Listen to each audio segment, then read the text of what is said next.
And you're live. Hi there everyone, welcome back to another Jenny Monday Club here with me, Jenny Kirk, out Weir Yard, and gosh have we got an action-packed Monday Club live stream for you. Today we're going to go through some of the news. There's been a lot actually in the model railway news over the last week. Scale have announced a whole range of different wagons that they're going to be bringing to the market in 00. A lot more of the modern image, the big bogey hopper wagons, private owner ones, Foster Yearman, that kind of thing. And they do look really great. And my experience with the Scale wagons has been they're some of the best on the market. So really looking forward to those. One of the other things as well, oh yes, we've got the covered monkey here. Don't forget as well, this has been widely trailed about there, that the Daypole motorised water tower, a general product recall, has been issued for the motorised version, and it's come as a bit of a shock actually to a lot of people, not least Daypole. What appears to have actually happened is that the factory out in China has fitted the wrong spec electrolytic capacitor. What people are saying is that at voltages above 10 volts it's going pop, and you know, given that the instructions say you could use it at up to 16 volts AC, they're popping quite badly. Now if you've ever popped an electrolytic capacitor, you'll know that it is a brown trouser moment quite a lot of the time, so you can imagine how worried a lot of people genuinely were. So Daypole, to their credit, have issued a full product recall for the motorised version. If you already have one of these, you should be being contacted by the retailer that you bought it from, and they'll let you send it back post-free. Certainly they'll pay the postage, and it'll all get sorted out. There are updated components in the works, so hopefully the full working ones will be back with us sooner rather than later. If, like me, you have... what do you want there? You're waving away, covered monkey. Yeah, I'd just like to remind everyone that we have a new sponsor. Oh yes, of course. Sorry, I'm just getting carried away here. Before I complete my little story on, in fact, no, I'll complete my story on the water towers, and then I will introduce the new sponsor. So essentially, if you already have one of these water towers, which I do, I did the video, it's up on Rails' website, very popular video. You need to run it at preferably as low as possible. Now I have tested the water tower. The lowest voltage it appears to work quite happily on is 3 volts. So if you can keep the voltage as low as possible and never take it above that 10 volts, actually, you know, don't even get as close as you can to that. Just keep the voltage down low. It should be absolutely safe, but obviously quite understandable that Daypole are issuing a full product recall on that. But I'd also like to bring to your attention, if the cover monkey would like to pass me the box and its contents, we have a new sponsor for the Monday Club. So you'll be seeing that the top left of the screen, it's War World Scenics, and we're really pleased to announce our association with this manufacturer who make static grass, scenic scatter, clump foliage, and also I've got this product here as well. It's covered in static grass because I've been I'd be static grassing the car if I could. I've just got. She's not lying either. She would. So War World Scenics, this is the static grass applicator that they sent over, and actually I've been having a whale of a time adding static grass to everything, and I know that I poo-pooed static grass when it came to the covered monkeys. Now holding it up on camera, it might be a bit super saturated. Looks a bit like a torch. But definitely, now that I've had a play with this, actually, all of that poo-pooing static grass when I did Great Model Railway Challenge went, oh no, I just like sprinkle it on. And yeah, I got a reasonable effect, but I didn't get an effect that was a patch on what this bad boy can do. So really, really pleased to be able to welcome War World Scenics on board. There's we've got a link down below to them, and certainly everybody that I've spoken to about War World Scenics, what they think of the product, has come out and said they're amazing. I use them all the time. They actually manufacture the static grass for Pico, so if you get Pico branded static grass, you're actually buying stuff that's come out of the same factory. But really, really pleased to welcome them on board, and a big thank you to them for supporting the channel. Right, other news. What other news? You've derailed my train of thought. Yay! The new B4s from Daypol should be with us shortly. We've also got incoming from, I did have a long list. Incoming! The Class 33s from a Helgen, they're all now starting to arrive. And if you actually look around on the layout and watch very closely, the locomotive heading up the Pullman train, wherever it's got, oh, it's over there, is one of the Helgen Class 33s in quite a nice little livery. So if you've been waiting for a Class 33, and actually I have, it's been a glaring omission in my diesel stable stud. So I now have a Class 33. Now let's have a look at some of your comments, because I've been studiously trying to get the news out there. Whoa, oh gosh. Mark Wilson says, I've just got some World Scenics weathering powder. Yes, definitely. They also do weathering powders as well. I did the video on weathering with the Hornby wagons. I did all that just with weathering washes, but certainly if you use the weathering powders, fix them with a matte varnish or fixing agent afterwards. It's very important, otherwise they will kind of rub off and smudge. You can get some really great subtle effects, and in particular, if you're wanting to weather up, say, a locomotive, a steam locomotive, the weathering powders are a must to get that really intensive dirt effects. What else have we got? King Fox Junction, hi to you. 57305 Northern Princess. Hey Jenny and Zoe, to cheer myself up, I treated myself to Sarah Siddons as Helgen Sarah Siddons in 1990s condition. And actually that is a great model. I'm looking up there, out of camera shot, and I've got two up there. They really are actually quite a nice locomotive. Big thank you, Combat Bunny, shared in the chat the web address for War World Scenics, the new sponsor of the Monday Club, and also in the description box down below. Melchester Model Railway, hi to you. Robert Woodhouse, I've skipped ahead. We've got Donegal Dad, Tim Davis, Robert Cicera, Minnie West Aston Junction, James Hardy. Yeah, I know about they've just been talking about the Daypol water towers exploding. They only explode when you take them above 10 volts. In fact, I really wouldn't even take them to 10 volts. They will work down to 3 volts DC. So if you don't want to chisel yours out, if like me, you've already bedded it in, made it all nice and weathered, and it's a big ask to take it out, there is a product recall, but you should be perfectly safe running it on 3 volts DC. It's very important. Do not overrun them. Now, an electrolytic capacitor won't just like turn it up, bang, it's gone. There's a kind of a delayed reaction. It's like anything. If you stress it, eventually it will let go.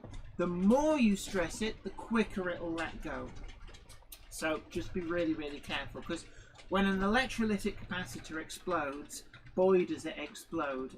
Literally you're boiling the electrolyte by over voltaging them, and you know, it's like when you increase the pressure in a boiler, eventually it will let go. Tim Codrop, have you got the Class 57XX London Transport L92? Getting it for my birthday. I've got the 00 Bachmann one. I think mine I can't remember, it might be L90. They all look ostensibly the same. Bachmann have introduced several of them over the years. Some of them were a special commission for Kerno models. Other featured as standalone locos in the main range, and at least 2 of them came out as part of a Midnight Metropolitan set, and they did 2 iterations of that. So there are quite a few versions out there. There's a lot. Yeah, Penn Tullett. Hello everyone, I heard about the Woodstower show. I wonder what the voice says before it explodes. I don't think there's a special one in there. Daypol have been let down by the manufacturer. The prototypes were absolutely fine. Production was signed off, and for whatever reason the factory has either mistakenly or cut corners. Probably, I'll extend them the benefit of the doubt and say probably mistakenly used the wrong capacity component. It's not been noticed until they've gone out on sale. But Daypol are doing the right thing. Full product recall. There was no hesitation on that. So, you know, I do feel very much sorry for Daypol. And when the product is, why is the stream crashed? Are we actually... What's wrong? My phone is completely crashed. Hold on. No more. Technical support monkey is on her way. So apparently we are still live. For whatever reason, my phone bailed on me. This is the same thing as the Matador that was trying to get you to update something. Probably, yeah.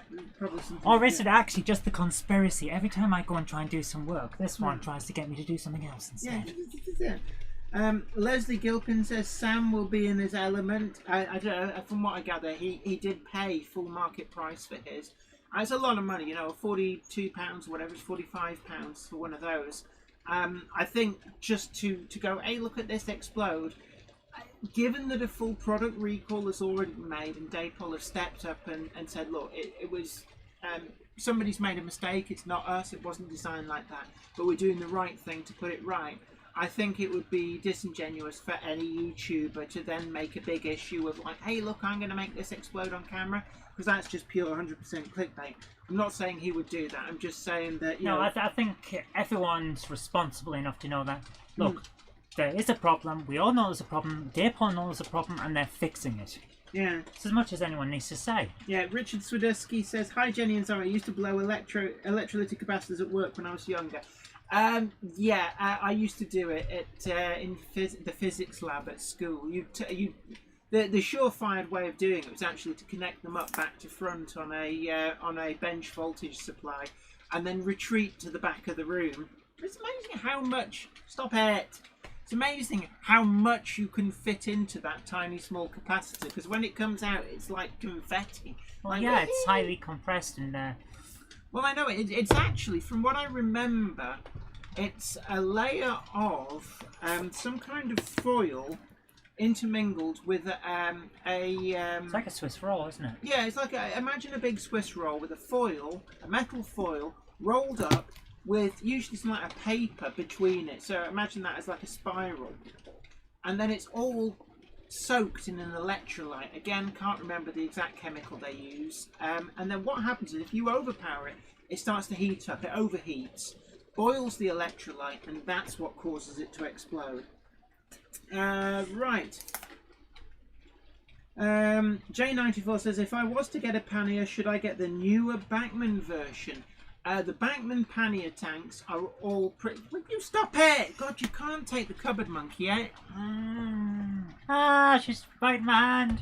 I would say I'm biting the hand that feeds me, but I'm still waiting on dessert. Yeah. Your wish is my command. The Bachmann pannier tanks, if you get a very early one, just bear in mind that they are split chassis.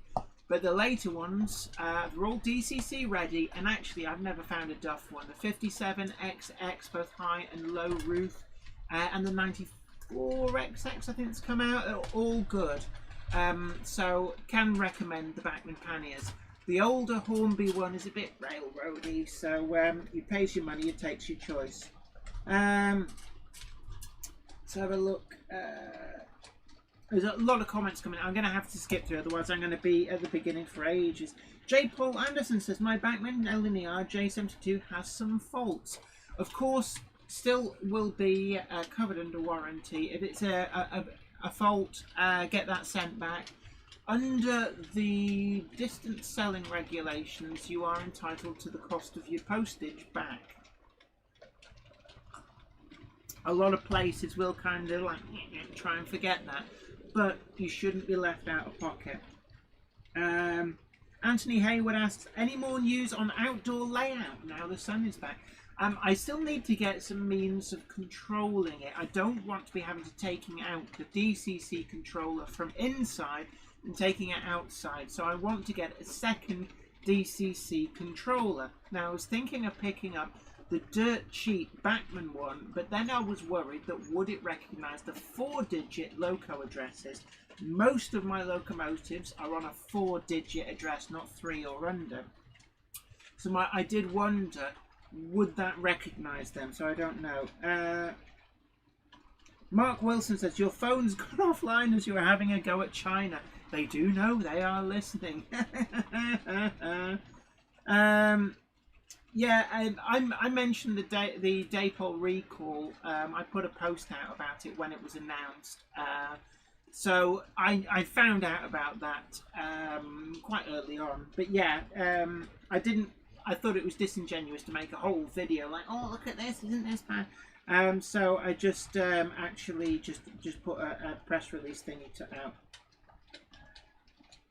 Ben Tullett says, some locomotives have issues when new, especially when you see the Bachmann factory return sale table at Whalley shut. Yeah, and there's always that rugby scrum to get there. And I'll be honest with you, I don't think they're marked down enough to be worth that huge scrum at the start. In all honesty with you, anything complex like a locomotive that's mass produced, there will always be a few that slip through the net that don't run as expected. I have, on a couple of occasions, had to send locomotives back. Once that I can think of, Bachmann pannier tank, ironically enough, had to go back because it had a short circuit issue. I've had to send a Hornby Duchess of Abercorn back because of a wheel gauging issue. And I've also had to send the Bachmann Class 4 shunter because the quartering went within the first 5 minutes of running it. So, yeah, it's just one of those things. Oh, and also my Oxford Rail N7 was a dud on arrival. So it does happen, unfortunately, fact of life. You do occasionally get this with white goods as well, and all manner of goods. You know, it's not just limited to model railways. Unfortunately, it's a fact of life. Chris Tickner says, love the bunches. Oh, yes. I thought I'd put my hair up a little bit differently, you know, because I hate my hair, so I'm just trying to find a way that it doesn't look absolutely stupid. So, yes, I'm 41 years old and I'm wearing bunches. But, of course, Jane Leeves managed to pull it off really, really well in Frasier, one of my favourite sitcoms. So, there we are. Tim Condrup says, I'm getting Class 57XX London Transport from Rail of Sheffield and the blue brake vans that I'm running right now. Yes, the double set, £36.50. They've still got them on offer, and it's 2 Network Southeast brake vans. Certainly well worth the money. And that was one of my my reviews earlier this year, I believe, as well. Let's have a look. Oh, right. J. Paul Anderson, my Batman LNER J72, some faults. Missing lining on front left wheel, axle ends on right hand side not painted. Not entirely satisfactory for a premium model. Yes. I know what you mean. It's like when the manufacturers start charging more and more money, you kind of expect things to be more and more like as they should be. You know, you're less inclined to let a few minor things slide, and absolutely right.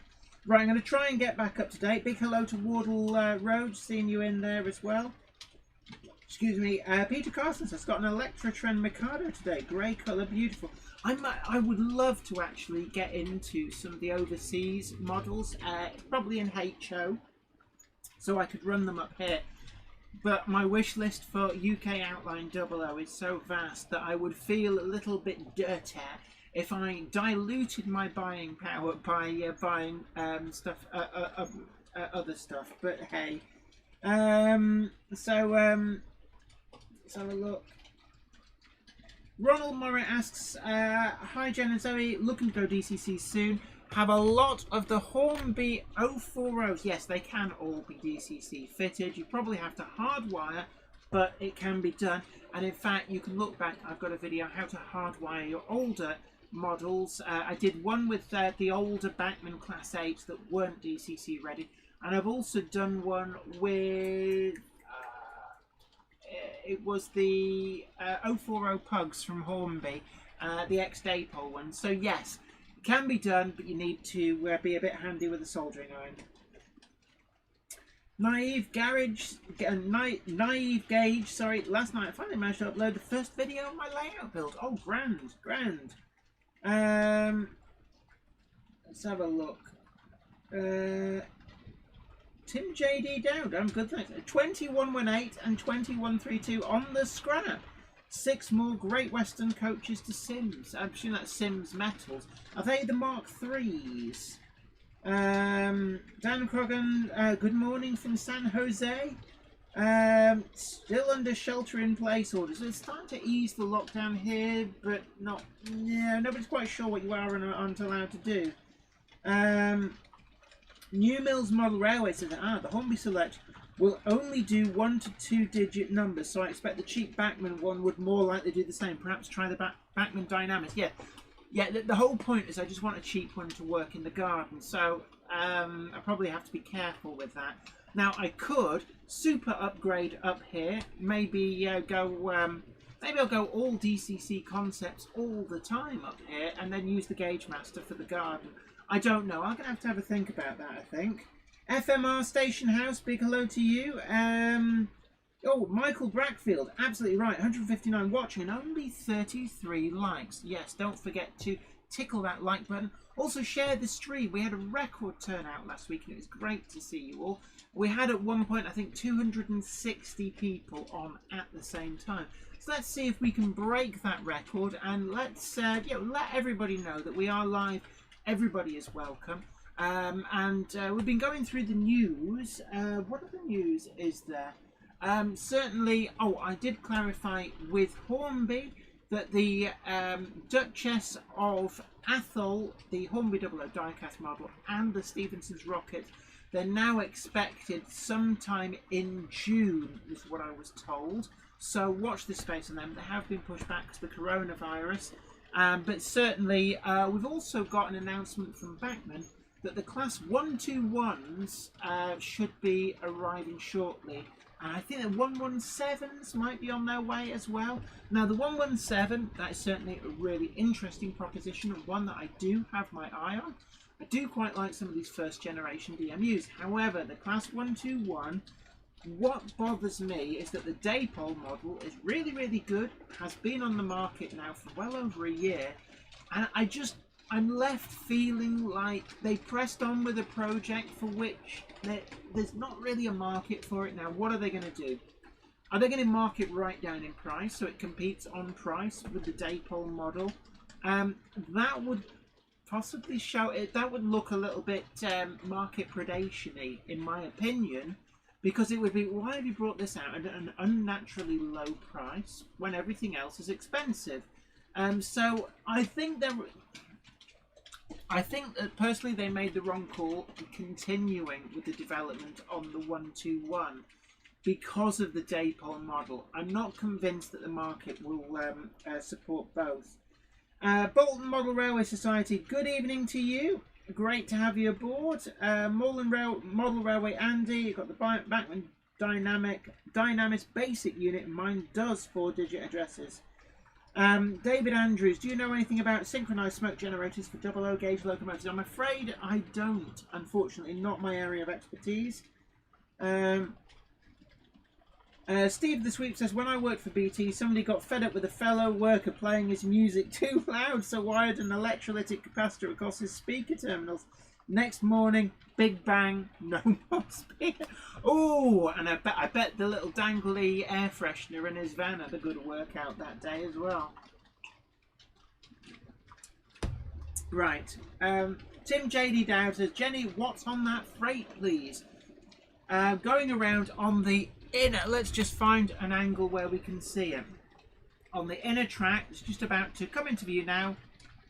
Oh, that's weird. I get a little bit of a buzz from the track. We've got Class 3 Network Southeast brake van. We've got a Satlink Welltroll, Satlink Mogo, and another Network Southeast, but this is the Southern Pillbox brake van. Of those 4 wagons, the 2 brake vans are available currently from Rails of Sheffield. I think other retailers have them as well, but Rails of Sheffield have them for £36.50 for the double pan. The other 2, you will be very lucky to find either of those. eBay would probably be your only bet. Both long sold out from Model Rail. They were Model Rail special commissions, and you probably pay quite a premium for them. The Class 3 Shunter was a Model Zone special commission, and again, now I'm getting this, that's second time now. My DCC controller is just turning itself off. This is a new fault, so I'm going to have to query the manufacturer with this. So let's just check the terminal. I really don't understand what's going on there.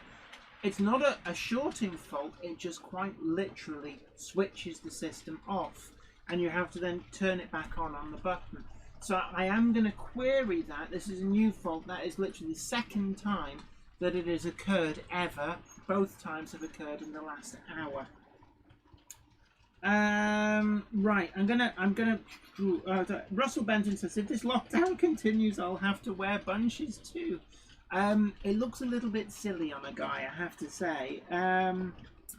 But Combat Bunny, thank you very much. Is sharing the link to our new Monday Club stream sponsor, and that's War World Scenics. And I've been playing about. Actually, there was a video to come on the how-to guide on the static grass. Now, bearing in mind I've never done static grass before, I am a quick learner, but it is so easy to get some really great effects. And in fact, if we go to the mountain camera, oh, it's right off there in the distance. I have been applying some static grass to this area, to the mountain in the distance, and I can just about see on my screen that you can see that there has been some improvement there. I'm trying to think if there's any other cameras. No, that's everywhere else isn't actually on camera. But definitely really pleased to welcome aboard War World Scenics. Right, FMR Station House says we use. Oh, hello. Technical Monkey is coming to help. Yeah, the DCC system just switched itself off again for a second time. Oh, I don't know about that, but I am going to allow you to show where on the mountain all of that stuff is. Do you want to see it? Yeah, go on then. Bling. Oh yeah. All right. That's really weird. I can feel like a tingle on the rail. And she's how strange. knocked back. Oh no, I've lost you. The voltage is dropping actually. I'm looking at I've got a DCC Concepts alpha meter, and the voltage is just dropping. I don't know what to say, babe. We're down to 17.5. It normally hovers about 18.1. I've seen that down to 16. Have you? When? The one time when I looked at it and it looked like it was the clock. Is that what, tonight? Several times over the last few weeks. Oh, how strange. It oscillates. Your best bet, Jen, if you want to show off the static grass, is to use the roving cam. Ham Shackleton says audio is a bit low again. I turned your volume up. How's that? Is that any better? New Mills Model Railway says that's a fab Pullman right there. Yes, somebody last week did ask if I could run my Pullmans, and I said I wasn't going to change what was on the track, but I would set it up for next week. Well, next week is here. So we've got they're all Hornby Pullmans, every single one, and they're all the light up ones, so all the little table lamps light up. So we've got the class 33 as 33008 in BR green with tops number as Eastleigh, and the white roof, which actually goes quite well with the Pullmans. And then I can't remember which type of Pullman, but we've got the 8-wheel Pullmans and 2 of the 12-wheel Pullmans. The ones with the grey roofs are the 12-wheel Pullmans, and then we've got the Pullman observation car on the very end of the train. And actually, that was one of my impulse purchases about 10 years ago. And in all honesty, actually, it was money well spent. Point to them with the hand. It's a hand of destiny. They're over there. Yeah. So, somewhere over there, first 3 8-wheel, 12-wheel Pullman, and then 2 8-wheel Pullmans, 12-wheel Pullman, another 8-wheel Pullman, and then the Pullman observation car. So that's what's going on over there. Oh dear, I've confiscated the finger. No, because you just poked me with it. Poke you anyway. Right. Russell Benton. I've seen actually a few people say this. Backman should have done a 116 instead of a 117. Much more widespread. Right. Hello to Anthony 1956. Chris Tickner. Any news on the Hornby Stevenson's rocket? I did say about that earlier on. Stevenson's rocket, we're looking at about June is the current estimate. Ask NASA. They'll know. They'll know about the rockets. Manthony 1956 says, oh, the lovely things technicians like to do. I did defence work with high voltage power supplies. Techs love to return charged capacitors for restocking. I can imagine. Cruel. It's like you put your finger in the box and it would just discharge on your finger. Oh my goodness, that's really cruel. Right. Yeah, Andy 1962. LOL, some viewers need to turn up their TV to a decent volume. Right, I think that I'm now up to date. So, sorry. Power issues. Check that Les has not got out of the box. Might be under the layout chewing wires. Melchester Model Railway, so glad you finally got a 33. And Eastleigh in green is a great choice. It was either Eastleigh in green or Sultan in blue. Those were the two that I had my eye on. And I plumped for the green one. I'm a bit of a sucker for BR green with tops numbers. Let's have a look. Russell Benton, you can get a Dapol rocket now. Unfortunately, you have to put it together. Cottersmore, big hello to you. What's the... I think you're replying to somebody else. I've missed the comment. Oh, a big hello to WW Scenics as well. So, just saying, I've been playing with your static grass applicator. I love it. I've been applying static grass to everything I can put grass on. In fact, I was very naughty. I had a go at... I got some sidings over here. I made them look a little bit disused. I applied static grass to the track, which actually did work quite well. It's not on camera, but big thank you to you for joining us. Leslie Gilpin said, wow, that was loud. I've turned it down a little bit. There we go. FMR Station House. Here we are. Here's the guy. Jenny, when you do a review, are the items sent to you or do you buy the item and then review it? A bit of both. Mostly I buy the item, which is why I always have this argument with people saying, oh, you're very generous with your scores. Well, yeah, I'm buying something that I already know I'm going to like. But also, I do get sent review samples, and I'm always very honest about that. When you watch the reviews, you will find at the beginning I'll say, you know, a big thank you to such and such for sending this model over for review. And that's part of YouTube rules. You have to disclose if an item was sent to you as a review sample. You can't just pretend you went out and bought it because that's against the rules. So yeah, Cottersmore, you're absolutely right. When you say, depends on the agreement, some get it free, some get it early. Paid sponsorships are different though, different rules to follow. And it's why you will also see contains paid for sponsorship in the lettering when you first join a video. Bolton Model Railway Society says, with the Pullmans all lighting up, would that not cause the voltage to drop? Quite possibly. It certainly bumps the ampage up. We're pulling 1.2 amps at the moment on the layout, so it's little wonder that my Gauge Master on its own was tripping out. Just got the it's the Prodigy Express 2 controller, and that with the base unit would go. It wouldn't short out. It would just go a little bit weird. So I've now got an 8 amp booster which runs everything. Mark Samways, yes indeed, I've got my Class 33 Eastleigh. It has arrived and I got mine from Rails as well. Southern Train Girl says, I'm debating to get Eastleigh in the red livery. Ah, is that the Rail Express Systems livery? I did see that being reviewed by, I think it was BRM on the BRM channel, and it does look nice, does it not? What are you up to there, Cupboard Monkey? Just quickly checking everything that's going on. Leslie Gilpin, yeah, you're absolutely right. The Pullmans are definitely pulling quite a load, but the booster should be more than able to supply that. Ham Shackleton, no, I haven't sent my Dipole water tower. We talked about this at the beginning.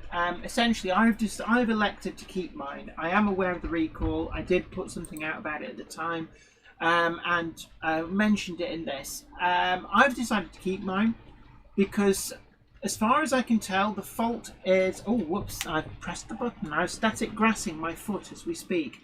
Jazz as well, it's gone green. Yeah. Made you look. Yeah.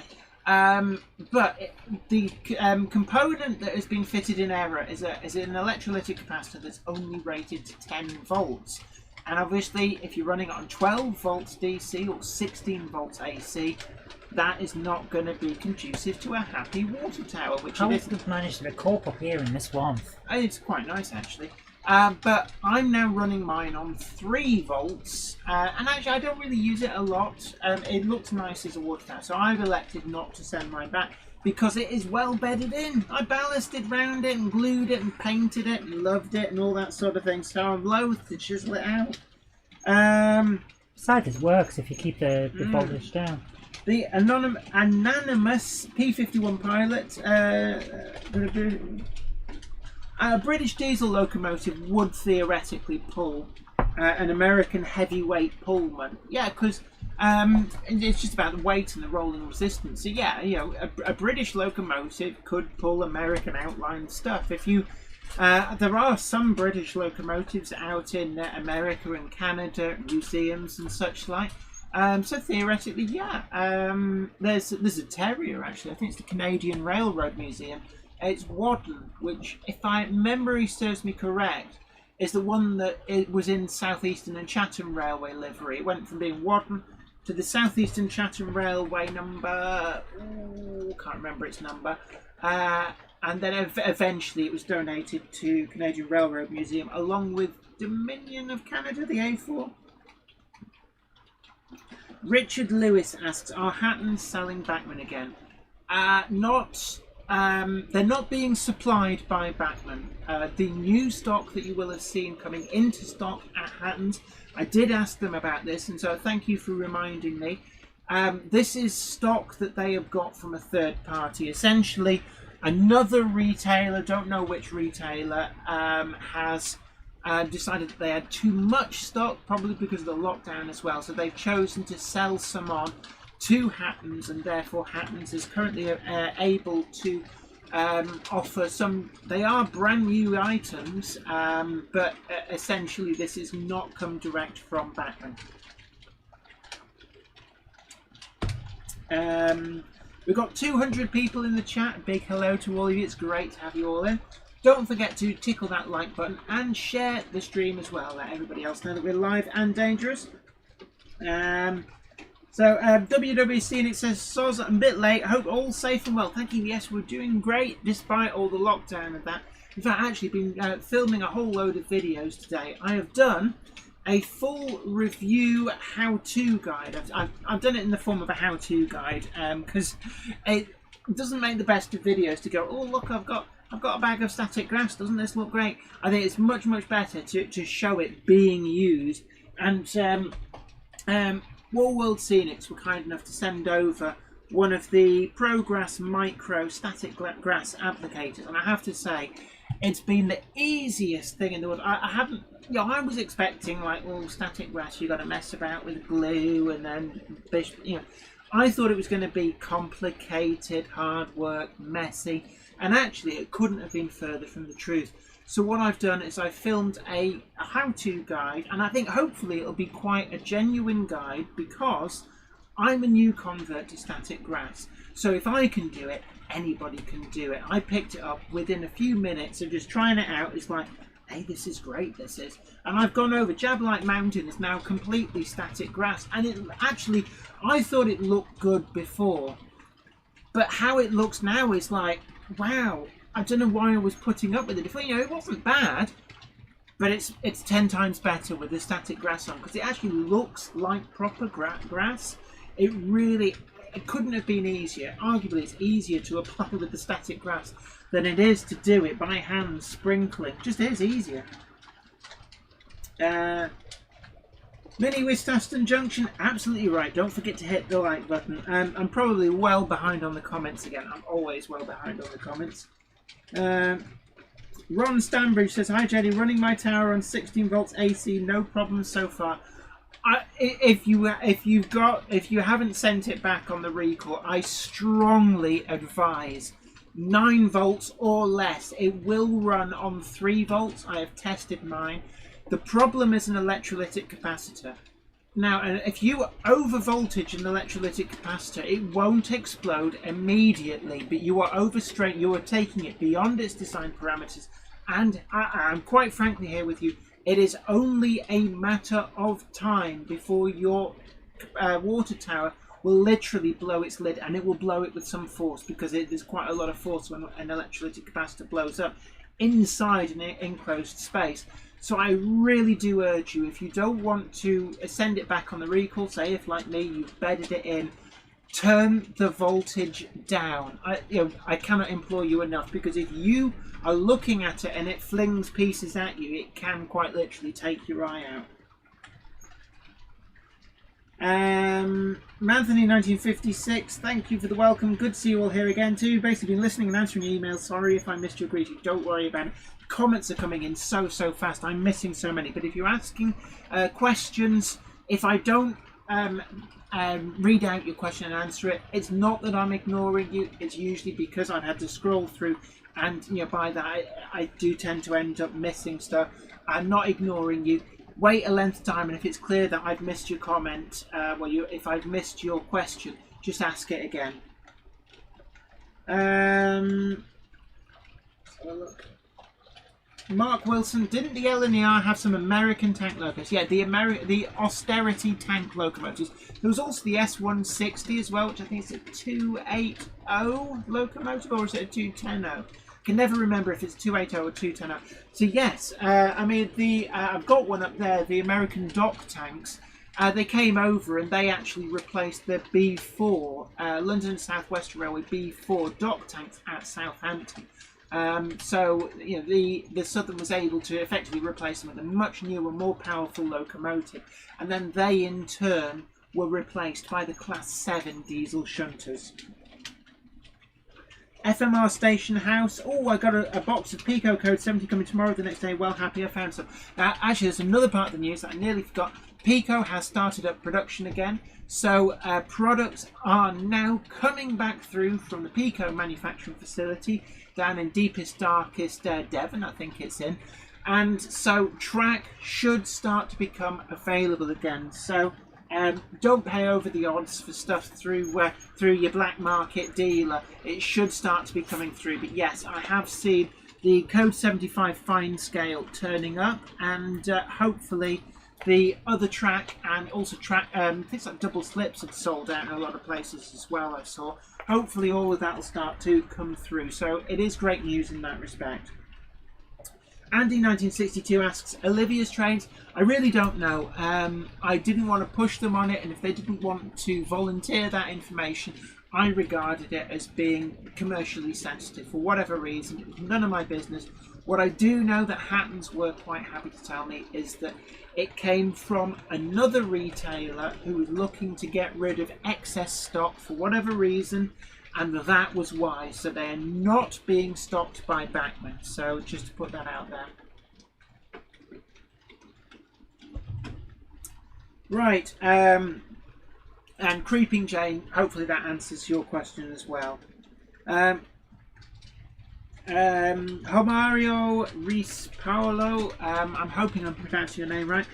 Hola, and from Brazil, so that'll be Portuguese. So Alguém fala português. I'm probably massacring the pronunciation, but hola, que tal? No, actually, no, that's Spanish, isn't it? But a big hello to you. Let's have a look. Codismore says you should use the layering spray. It's really useful. Small patches, slow and steady. The tiny applicator is the one I'm after now. The micro, I think it's called. Well, actually, the one I'm using, this is the Progress Micro. But I know there is one. I had a look on the website, and it's for I think it's for very specific application. And I know exactly what you mean. I've been using the layering spray. So I've got a can here, Static Grass layering spray. It's actually great stuff, and it's very low odor as well. So when I've been using this, it doesn't give you a headache if you're in an enclosed space. So I really do like that about it. But yes, I have been using this to great effect. And actually, when you see the video, it's not coming this week, but next week on the Friday, you'll see some of the results I've managed to get. And yeah, the layering spray is my favourite. I actually haven't used the base glue because everywhere I've been using it thus far has been over the top of existing terrain. So I've taken terrain that that had scatter on, that I'd done my ground cover, and I've used that as the basis and built up using the layering spray. So look out for that video. And I got some really great effects, and it was so easy. But yeah, I hear you on that. The precision applicator, I think it might be called. I know War World Scenics is in the chat room, so we'll be able to tell you exactly which product it is. But that would then presumably allow you to apply static grass to much tinier spaces. Because I know on my layout there are certain areas where I'd love to put things like a strip of static grass between tracks, which would be a little bit difficult because essentially you're static grassing a strip that is definitely at least as big as that is wide. So you can't quite get the precision, but they do have a range of different applicators. David Cook, why did Hatton stop selling Bachmann? I don't know the official, well, the actual reason, but a lot of people believe that it's something to do with Bachmann effectively being seen as a manufacturer, with their range that they're bringing badged as Hattons, sold as Hattons, and now actually even being supplied to other model shops. My personal gut feeling is that Hattons conducted themselves exemplary through this. My feeling was that Hattons got the PR win out of this, and Bachmann felt a little bit like cutting off their nose to spite their face. But I don't know the actual what went on behind the scenes, so I wouldn't want to comment too much on that. Let's have a look. Andy 1962, I think we've all been there. Made the classic schoolboy error of deciding on a whim to redesign parts of my layout before checking I had all the track I needed. Fortunately, track ordered and arriving tomorrow. Good times. Yeah, and the supply from Pico is coming back through, so that is great news for all those people. I know over the last few weeks we've centered on a lot of conversations about the difficulty on actually getting hold of Pico track work, so it is great news that that is going to start coming through. So just Russell Benton asks, oh, just seen the motor rail, are these Oxford ones? Yes, they are. There's a pair of Oxford rail motor rail flats actually fitted with filled up with Oxford die-cast 00 gauge cars. So there's actually, we've got Inspector Morse's Jag, we've got a Triumph, a Mini, Austin Princess, aka the Wedge of Cheese. My father actually had one of them as a company car in the early 1980s. I do remember the Wedge of Cheese. With a 1 litre engine. Gosh, you really had to thrash that thing, according to my dad. Oh, Leslie Gilpin, thank you very much. S160-280, Jane94 as well said S160-280. This actually is now telling me how far behind I am at the comments. Combat Bunnies got their track. Excellent. Good to... Right, Ron Stanbridge, hi Jenny, but have tack off AC today as... I'm assuming that's turned off AC today. I spoke to Rails earlier, yet my tower is it says beading on the layout, but yeah, if you turn the voltage down it should be fine. And actually a good tip for people who've gone DCC is use your old DC controller as a variable voltage output driver for the accessories. So on the workbench down here, out of view, I have got a Gauge Master Model D controller. Now this is the controller I used to run my layout on. 2 tracks, bish bash bosh, lovely. But up here on Weir Yard, it's still in use. The 16 volt output goes to the capacitor discharge unit, so all the points are run through that. The 12 volt DC output powers some of the lights, but then I'm using one of the actual track voltages turned to 6 volts to power some of the other LED lights, and the track voltage output for track 2 I have turned down, and that is currently solely powering the water tank. So they are actually, you can still use these, and they're great for powering a whole multitude of stuff. Right, yes, WWC, and it says precision. Yeah, the precision as the static grass applicator. And actually, I guarantee you, once you've tried one of these, you will wonder why it took you so long to try one of these, and you will become a convert. I have. And honestly, it's so ridiculously easy to use these things. Leslie Gilpin, exactly the same from Pico, P51, though Pico do track now American tie spacing, good for HO. Yes, the code 83. You can get it in the UK, supplier's a bit patchy, but I suspect that they supply a huge amount to the US market. As I know, when I spoke to Ken Patterson, after we'd done the What's Neat This Week podcast a few weeks ago, he did say that Pico was a brand that they knew about over in America. Yeah, precision, Coddesmore says. Paul Blanchard says, "Hi Jenny, is it just my stream that is out of sync?" I don't know. Yeah, try refreshing it. Also, the progress bar, sometimes what you might want to do is push that all the way to the right, and then you get the stream live rather than on playback. Robin Hambridge, "Hi Jenny, any idea when Hornby are going to release their newly tooled large Prairie Tank Loco?" I don't know. I'm not sure that it will be out this year. If it is out this year, we're probably looking at November, December time, but I suspect that with the COVID-19 situation, that may well be one of the items that is... why is my computer now... I'm not interested, silly computer, with pop-ups. I suspect that'll get pushed over because of the COVID situation. I have not seen even... I've not seen any livery samples. I don't think I've even seen pre-production test shots, so I suspect that that is down the queue. Coddesmore says, "The base glue works on existing cover too." Definitely, yeah. I've just found actually, up until now, what I would recommend to people, if there is one glue you get the grass layering spray. I have used in the past hairspray. Excuse me. So, I've got some hairspray here. It is genuine hairspray. I wouldn't do this with the layering spray. Ooh. And this is actually much harsher on the throat. So the layering spray has many edges over cheap hairspray. One of which is quite simply that you don't end choking on the fuse. It's actually quite harsh. It's a weird taste. Oh. And if it makes sense, it tastes like my mum. I remember my mum smelling as a child, because she'd like, with hairspray, "Oh, come and give your mummy a hug." And all you'd smell is hairspray.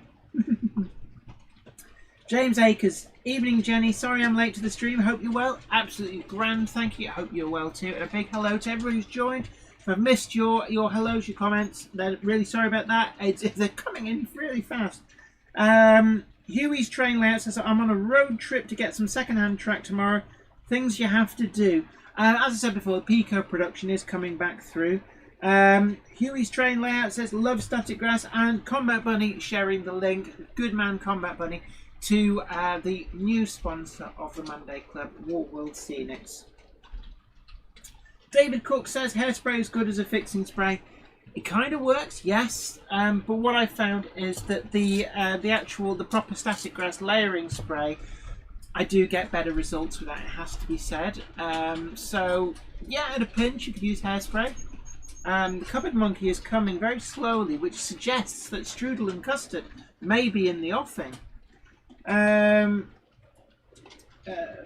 Mark Wilson says, "I've just built a motor rail terminal." So yes, Oxford Rail do the car flats. You'll see them trundling around. And we should change the angle actually here. So Oxford Rail do the car flats, but Bachmann do as well. I don't act. Oh my word! You cooked the full strudel. Oh, a strudel each. Oh my poor belly. So that one looks smaller. I'll take the smaller one. You sure? Yeah. So actually no, eating on camera is always a pretty grim thing. So you do you mean that I have to jump in and talk while you eat? Yeah, you will. So you chow down. You eat your special thing. James Akers says, "What's your favourite A4 ever made in model form?" Mine's Kingfisher, with it being a model I won from Hornby magazine back in 2012. Congratulations! It was a limited run of 1,000 with T coaches. That's pretty good going. My favourite is Silver King. I always have a soft spot for Silver King in BR Early Crest Green, as made by Hornby 00. And I just really wish that Hornby would release the new super duper detailed A4 as that model. And in this centenary year, I keep telling Simon Kohler, please, please, please bring out a Hornby 00 range where it's the modern super detailed model. But the super duper detail? Does it have super duper written on it? No, shut up, cupboard monkey. But actually bring them out in Hornby 00 themed boxes, and they're like the new models in the guises of the old Hornby 00 models. I think they'd be a great seller, I have to say. Welcome back, Wardle Road. I think I'm well behind. Shane's Trains, hello from across the pond. Big hello to you. Great to have you in. And I'm gonna make an executive decision because I'm well behind on the comments. So let's have a look. Melchester Model Railway. Jenny, did the Class 33 come factory weathered, and if so, what it's like? Yes, and it's really nicely done. So well recommend it. Right, all right. Oh my word, I am well behind. Why don't you have something to eat while I talk? Right. Tim Condrum, have you been to Llangollen Railway in North Wales? Many times I've been to Llangollen, seen the railway, never ridden on it, I have to say. Right. Come on, swap over. While it's still warm. Radio. Right. Good God, have you... Oh, you haven't eaten yours yet? I haven't eaten all of it, no. I've got tick times. I'm going to let the cupboard monkey come in and talk to you about trains. This should be good for a laugh. And what I'm going to do is I'm going to go off camera because nothing's worse than watching on TV somebody eating. Nothing's worse than watching an old woman eat, I know. I'm not that old. Oh, I am. So this is the cupboard monkey. Hello everyone. So welcome to the Monday Club Gronk special. We're going to talk all about Gronks. Yeah, I don't know much about them, but artistically I really do love them. So what have we got? Where's your phone? Here we are. What have we got here? So talk to them. Leslie Gilpin says you could murder a dish of strudel. Well, now this isn't legal advice. This is just me telling you, as someone who studied law, not to admit that you're going to murder someone. Just that's how it is. Because I can guarantee that phrases like premeditation tend to come up. So, Mr. Strudel, please be aware. I don't know where that came from. Can we just turn the legal off? I'm sorry, you can't get the staff, can you? Just answer people's questions. Read out comments. We've got one here. I don't think I tried strudel when I was there. We'll do that in 2021, says Sparky 107. Strudel's an American thing. I'm sorry, German thing. Yeah, it sounds very German, doesn't it? Strudel. Would it be sure you can get a strudel in it? Strudel, wouldn't it? With a sh. Yeah, pretty sure of that. I would suggest the sort of more German influenced places in America, like is it Boise? I don't know. Isn't he the one that no, not hangs out with Del Boy? It's oh, I can't remember which state it's in. Andy 1962 says, "Hi Zoe, Gronks rule. They do rule." This, I wish there was one to hand. There is. Don't really dare see it. touch it. You can't really see it, but I'm going to try and move round to. Whoa. Leave the camera where it is. Jen's got one. She's going to hold it Jenny up. will fix it. Jenny will hold up a Gronk. A bit further back so we can see it. I mean, look at all the different shapes and bits and textures and colours. There is something very artistically pleasing about a Gronk. It's not just flat panels. Like a lot of the diesels that she's got running around here, or a lot of the big chunky steam engines. There's a lot of flat space, and that's why I like the Gronks.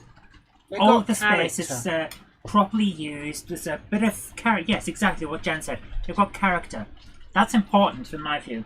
That's why I like Gronks. They look good. I know that they're slow and they don't really do an awful lot, and they're a bit like chuff. No, they're but very they're great important. because they've got character to them. A little bit of texture. Every single piece of space feels like it's been used properly. That's why I like Gronks. Right, should we change places? Jen now wants to before- come back in because she thinks that I'm actually doing better. I at want to this see than how she much thought. of the audience you've lost. Combat Bunny says, "Oh no, Zoe is about. Of course I'm about. I'm always here. I'm always in the background. You can't get rid of me." Yeah, see what I've I'm the one that runs the space. Right, let's see, how much of the audience did you manage Lots. to scare away? Lots and lots. Yeah, we lost 20 people. Right. I didn't even talk about games this week. So, Andy1962 says, beautiful Gronk. That was the Hornby Intercity liveried version. As I think its name is Piccadilly, and that's actually sound fitted with the Hornby TTS Class 8 sound chip. Richard Swiderski goes Gronk, Gronk. They're actually nicknamed Gronks, funnily enough, because that's the noise, what it sounds like they make. You know how Class 66s, they're universally called sheds, but one of their other nicknames is Ying Yings, because that's the noise that they make. So Gronks out the same way. They kind of go Gronk, Gronk, Gronk. Like in Star Wars with the Gonk droid. It's in the Is that the Sandcrawler one in that goes episode. Gronk, Gronk, Gronk? Yeah, Gronk? it's walking around going Gonk. John Nutman. Oh, controversial. Backman one is better. I have to say, I disagree with you there, actually. Fight! I personally would regard the Hornby Class 8 as being slightly more finesse on it, the slightly better model, but it does tend to be more expensive and available in less liveries. So I think there's room for both on a layout, and certainly in my collection I have lots of examples of both the Hornby ones and the Backman ones, and they do look fine next to each other, but definitely the Hornby one has the edge, and also you can natively sound fit it. Somerset Andy asks, Jenny, does the cab come out of the Backman Class 8? I have a window falling out of mine. It's a common issue. Yes, it does come out. You can get take the body off, and the cab should slide off, and then you can get access to the inside. It is a common fault. I had to fix my Porter Felixstowe Class 8 because that had that issue, and actually I got it a lot cheaper because the window was rattling around inside. But it is quite an easy fix, so yes, you can get in there. Let's have a look.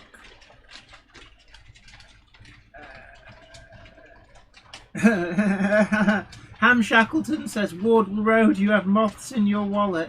He doesn't, you know, he's been buying a lot of O-Gauge recently. I think it's more likely to just be dust and a lingering memory that money was once there.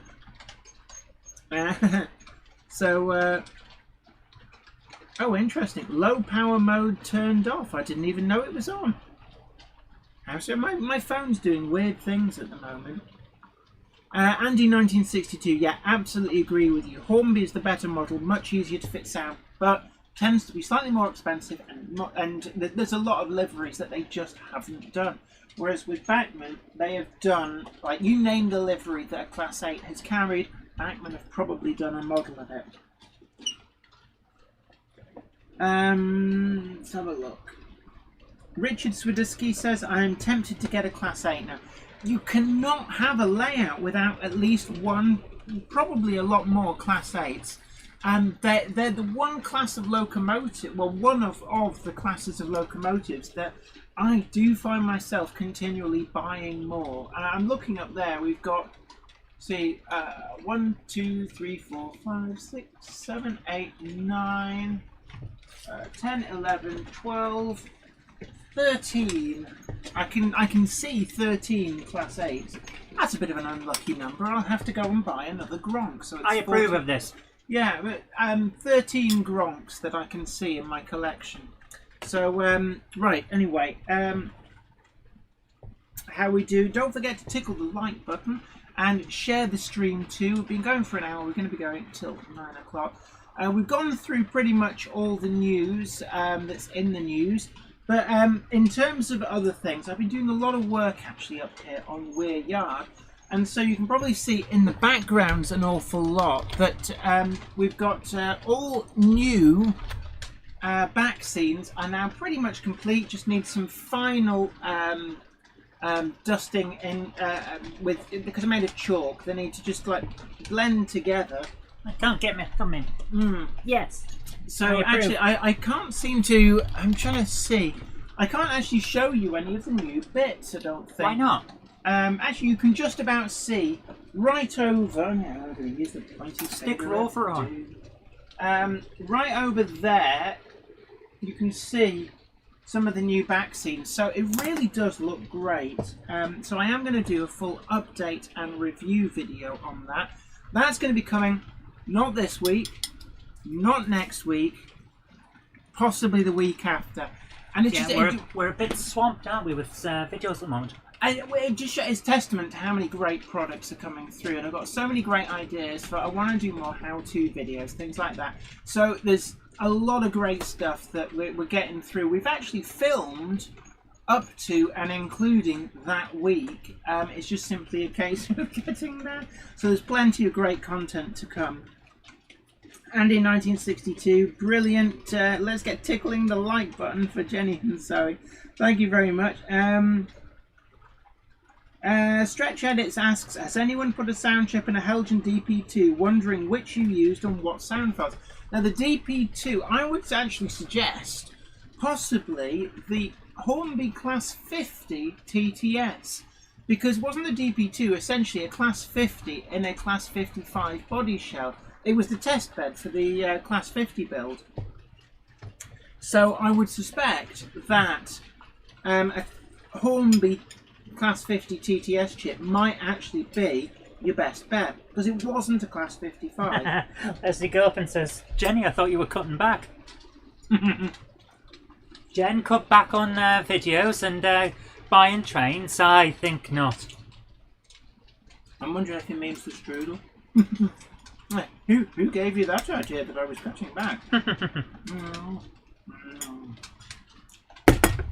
Hey, you do love your strudels. I do. Wardle Road says, I have 3 Class 8s at the moment. Do you have any in O gauge? Because that's a big omission. I do not have an O gauge Class 8.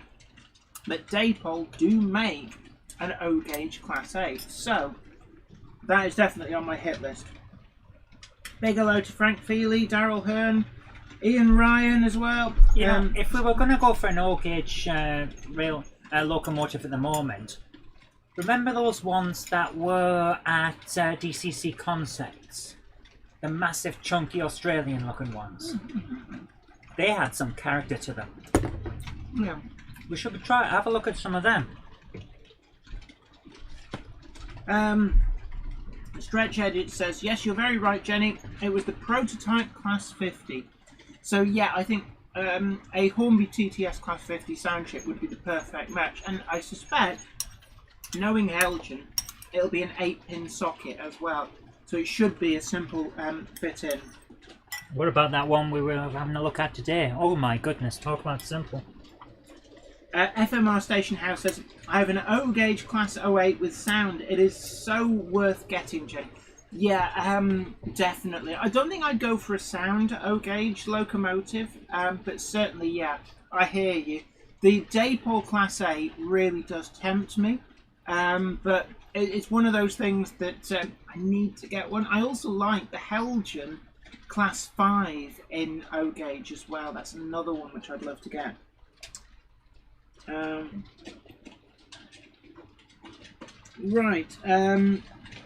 Right, I'm going to head back and do some more comic drawings, so I'll see you later. Daryl Hearn says, I'm chasing the Class 411 Backman, 150 squid. Actually, that's a pretty reasonable price in this day and age. If it's as new in box, then that is definitely worth going after, because I think the RRP is nearly 300 quid for the new ones. So, bye-bye. Oh, what's wrong, Dan? What's wrong, Lassie? Did Timmy fall down the well? No, he got pushed down the well. Did you push Timmy down the well? Yeah, he needed it. That's alright then. He needed a drink. That's not how wells work, Lassie. Wakey mush.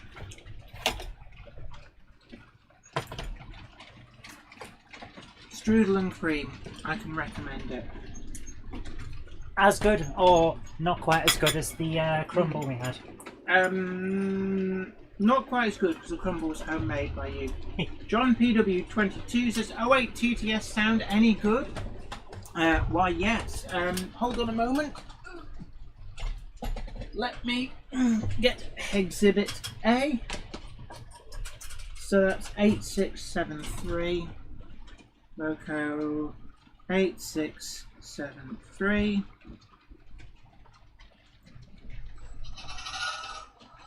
So, is that coming through? Let me know, people.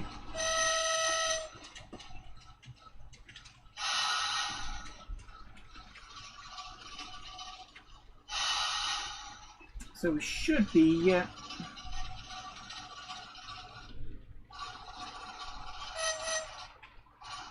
I think the track's a little bit dirty there. Let's give that a clean. Because I've been applying static grass, the layering spray does drift about over adjacent areas, but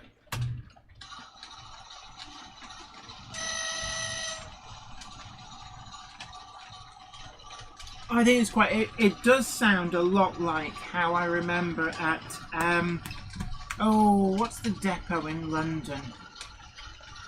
I actually spent the night. Literally, this is a true story. Oh, a dirty spot on the track. I spent the night at was it Hither Green? Not Hither Green. One of the London depots. I ended up in a job a long time ago. I took a lorry down to 4 different depots in London to deliver parts for Unipart rail division, and I ended up spending the night parked alongside the tracks in the lorry at what's the name of it? Something Junction. There was a high level station above the main line tracks. I'm trying to remember what was the name of it. Adams Railway says, "That's me heading off. Cheerio, Jenny, Zoe, and everyone else." Cheerio to you. Thank you very much for joining us. It's been great having you on the stream. Hope to see you again next week, and you take really good care of yourself.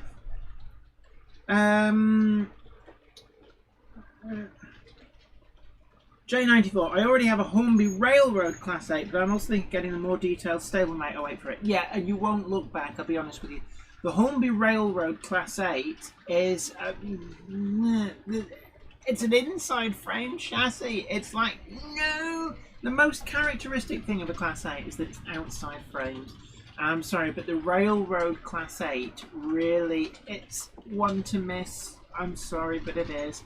So, very much get yourself the super detail one and you will not be disappointed. Wardle Road says, Dapol do the 08 in a million liveries.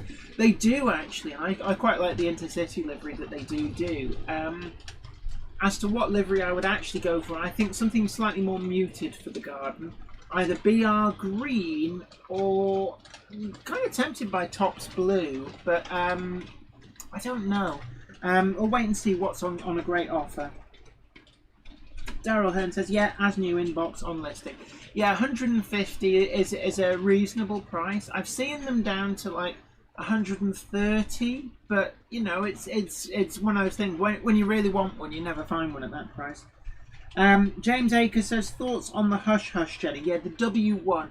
I have ordered one, and I think it's going to be a great seller. From what I gather, it has sold out to pre-order for a lot of retailers. I'm not sure when it's going to appear. Probably at the very end of the year, if not early next year, I think now, because everything's getting pushed back with the coronavirus. But certainly, yes, it's one of the locomotives that I have on order. I don't often pre-order things, but with that was on the I've got to have that list. Josh's Train Room says, I got my new Hunts couplings now. I'm waiting for my ScotRail Mark 3 SD coaches. Yeah, the Hunt couplings, we did review them on the channel. They are really, really good. Mini West Aston Junction, I have a Colas Class 47 with sound on order in O gauge. Gosh, yes. Is that Helgen? Who is it who makes the Class 47 in O-Gauge? I've got a gut feeling it's probably Helgen, but I could be wrong. Let's have a look. I've missed loads of comments here. Let's have a look. Let's have a look. I think I've missed comments, so let's have a look. Richard Swiderski says, sounds fine, gent. Yeah, the Class 8 with sound. If you get the Hornby TTS sound chip, they sold out really, really well, but they will undoubtedly bring out another batch, as we said. Flymo Chairman 1 says, am I being invited to leave here? What? Sorry, who? What? Stretch Edits, is that a Hornby TTS 08 chip? It is, yes. And again, I think that the Hornby TTS sound chips offer great value for money. They don't do a huge number of different locomotives, but certainly with the diesel locomotives, I've been quite impressed with all of them. The steam locomotives, they all sound a bit samey to me. You know, they are good value, but I think my personal preference is for the diesel ones, and certainly for like £34–35 a pop. That is a really amazing price for a sound chip for a locomotive. Keith Edwards says, good evening all, just back in from a walk. Hi to you, great to have you back on board. James Aker says, alright, so just to make it, oh, so you're answering his question, that's fine. Tim Condrup says, have you been on the tram on the Great Orme in Llandudno? Yes, I have. The cable tram that goes up Great Orme Head. I have been on that. It was a great trip. If you get the weather for it, it is really quite nice up there. John PW22 asks, Stewart's Lane? No, it's something Junction from what I remember, but I'm really struggling to remember.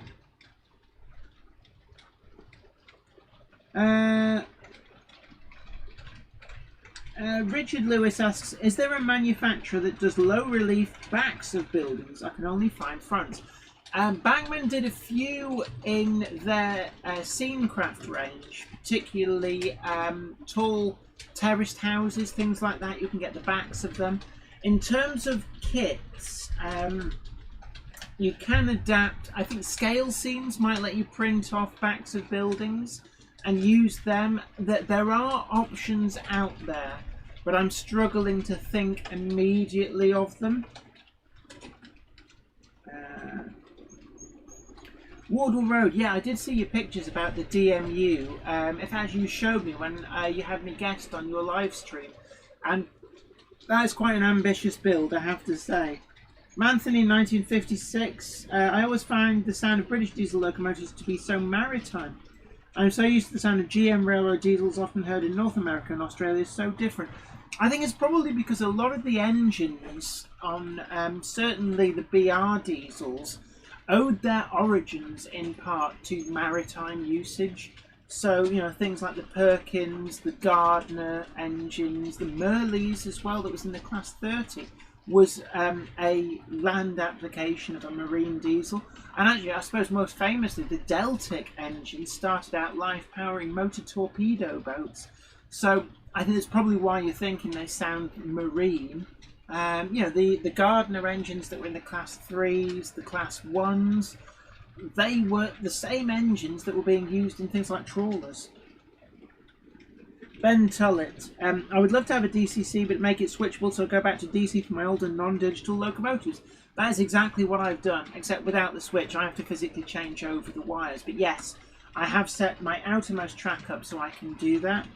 Stretch Edits asks, North Pole Junction, that was one of the four, but no, it was oh, you know when it's on the tip of your tongue, it's really annoying. Ham Shackleton says, I think Metcalfe do low relief terrace backs. Yeah, they do like the half terrace. They do the backs. In fact, it's not on camera, but there is one right over in the far corner over there. So yes, you're absolutely right. They do the back halves.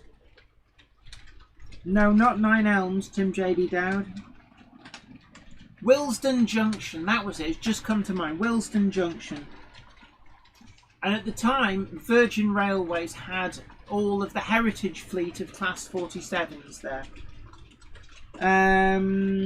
Flymo Chairman, one, absolutely correct. Ping that like button very much so. And don't forget to share the stream. Let other people know that we are live and dangerous here tonight on Monday, and in association with our new sponsor, War World Scenics. You'll see the details in the top left of your screen. Also, we've got in the description box as well. There's a link to get to their website. But a big thank you to them for sponsoring the live stream and helping us to make the videos that you want to see. Leslie Gilbert, Mornington Crescent. I think you win there. Is the fondue set in play yet? Yeah, Sparky 107, absolutely right. I think most pre-orders will be set back at least 6 months. Very much, because for example, the Stephenson's rocket, we saw the triangle livery versions come through. The main range versions were supposed to be hot on their heels. We still haven't got them, and Hornby are telling me June now for those. So we're looking at nearly 4 months for them, and they were supposedly products that were already made. So yeah, you're absolutely right. I think the 2020 release schedule is all very screwed up, and we're going to see a lot of products carry over into 2021. Somerset Andy says, I managed to get a pre-owned Railroad Class 40 this year with TTS sounds. It's a good railroad model in BR Blue. I must admit, actually, yeah, the TTS sound chip, the Class 40, I do have one. I don't have a Class 40, but I have the sound chip. I picked one up whilst they were out and about, quite cheap. Quite glad I did, because they've sold out everywhere I've been looking now. And that's waiting. It's actually in a Class 25. I've got a Class 25 that trundles around sounding like a Class 40. But when I do finally get a BR Blue tops numbered Class 40, that sound chip is going in.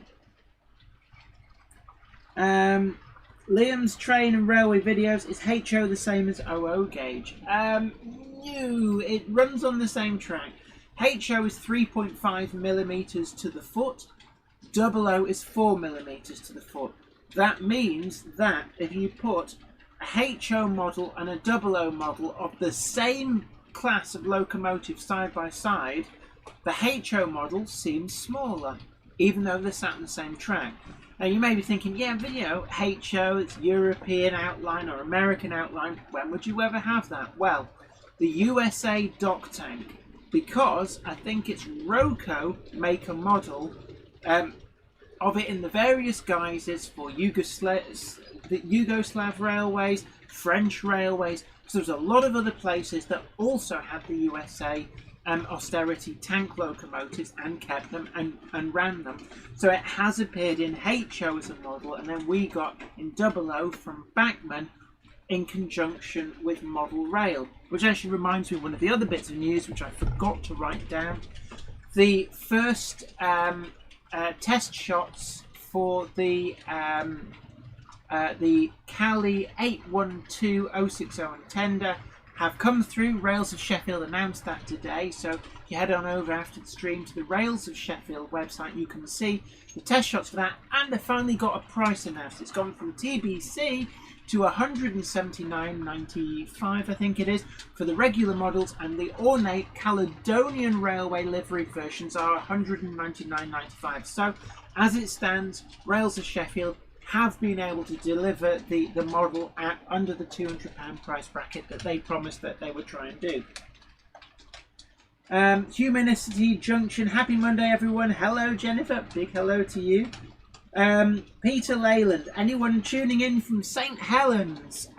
Local people, we get people from West Orton as well, but certainly St Helens, that's where Johnny Vegas is from, is St Helens. He's actually a lovely, but what do you mean? Johnny Vegas is a character, and a lot of people don't quite realise that Johnny Vegas isn't this drunkard who's like, hey, yo, it's completely an act, a bit like the pub landlord.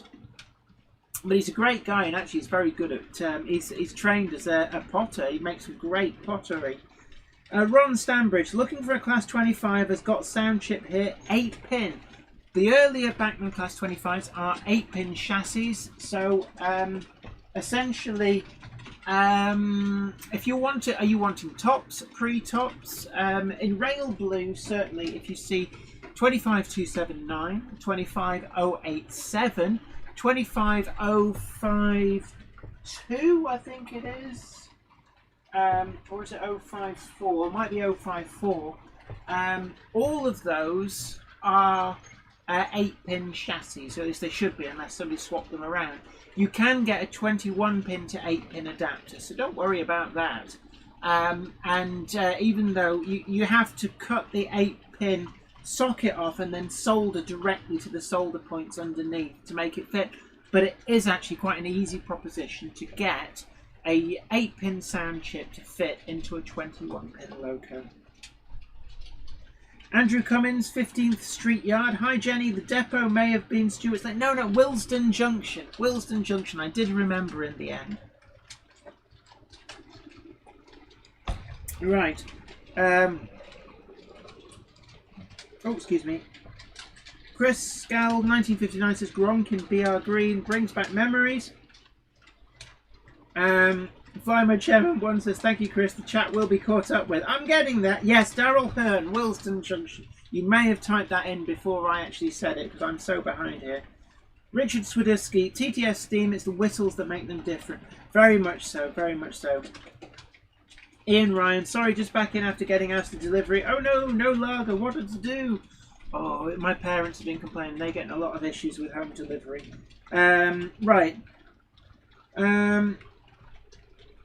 Stretch edits. I actually do agree with you on this. Don't you think it a bit crazy that a manufacturer announces a loco, i.e. the hush hush, and have sold out before production has started? What if I want to see one first before buying it? I can't. I would hope that they would increase the production order.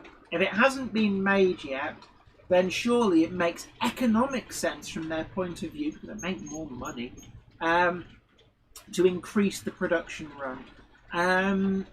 So yeah, I completely understand what you're saying. It can be infuriating. So some of these models, they come and they go like that, and if you haven't pre-ordered, then you just lose out. And yes, that can be really annoying. So completely agree with you. Manthony, 1956, says, growing up on the Western USA, Alcos were not quite as prevalent. 4-stroke Alcos and GE locos versus EMD 2-strokes, bendable GMs, familiar sound. SP Southern Pacific. I got that here. Southern Pacific all used a lot of Alco switches. Elton Loveridge, yeah, Jenny, it was Wilson Junction on the West Coast Main Line. Very much so. Wardle Road. I'll be using the precision applicator from WWS on my tree diorama. Yeah, certainly if you want to apply static grass very, very precisely into a small area, then the sponsor WWS War World Scenics does do a precision applicator. And actually, yeah, I'm probably going to be getting myself one of those because it really does look good. Martin Stock says Willesden Junction did many hours there spotting. Actually, I got a tour of the shed because I was delivering there. I mean, this is like 20 years ago. So I got a full tour of the shed. It was great.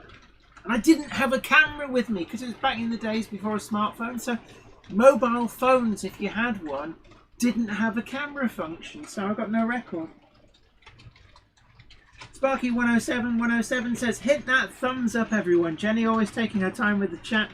Tries to read everyone's comments. Thumbs up for that. Thank you very much. I did get that thing in the end. You said that in 2015, so that was 10 minutes ago. Oh my word. Frank Feely, scale modern scenery, do some low relief terraced house backs. They are out there, these low relief backs of buildings, and certainly if you want that on your back scene, you're more likely to see the backs of buildings than the fronts, just the way that things tended to back onto the railways. James Aker says, I might finally have my electrics done tomorrow as well, Ollie, as long as the AC supply actually makes them work. Oh, nice, Ollie. Your tree dioram's coming along very well. Is that going on the depot? And yeah, this is the Wire Tree Diorama Challenge, I think, the War World Scenic set on their Facebook page. And I've just been so busy. I feel really guilty. I feel like I should have joined in. But there's so many projects on the go, I have to say so. Peter Leyland says, oh my word, somebody let me scroll down. And Kelly Ashford has very kindly donated £5 through the super chat. Thank you very much for that. They say, I'd love to see the large prairie tank engine running. I don't mind her being noisy. She's beautiful. I don't have a large prairie tank locomotive anymore. I did have one a long time ago. It was the Airfix one. It got stolen. I got given a replacement very kindly, but the replacement didn't really fit with the layout, and so I actually passed that on to a friend who was starting out in model railways, and I knew that it would get a lot more running and attention than it would here. So I don't actually have a 61XX Prairie of any sort. Don't even have one in O gauge, so I'm really sorry, but I don't have that locomotive. But were you the person who last week asked for the Pullmans? We do have going round the Pullman coaches with the light up table lamps. But thank you very much. That was a very generous donation on the super chat. As Flymo Chairman 1 says, oh boom! So I'm back up to date now with the comments just by cheating and like flicking through. Wop High says, what's that manual decoupling tool you use in the fiddle yard?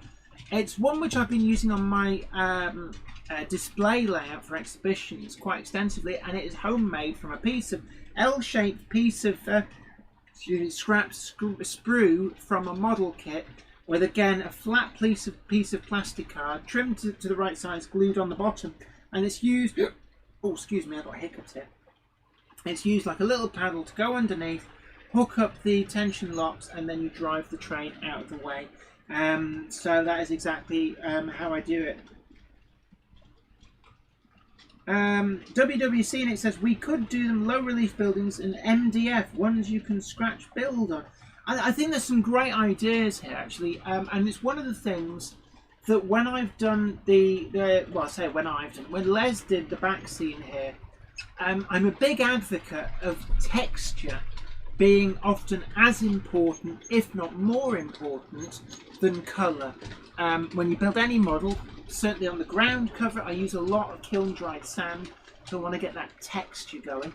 But when it comes to back scenes, I like the idea of I actually use scrap card kits, cut them up, and use them, and you get that kind of relief. So yeah, actually MDF cutouts, it's how you finish them. They'd have to, I guess, be made and then printed, like stuff stuck to them. If you could make them ready-made with a building printed onto them, I guess that might be a great seller, especially if you can get them for a price that's a lot cheaper than, say, the Bachmann Scenecraft.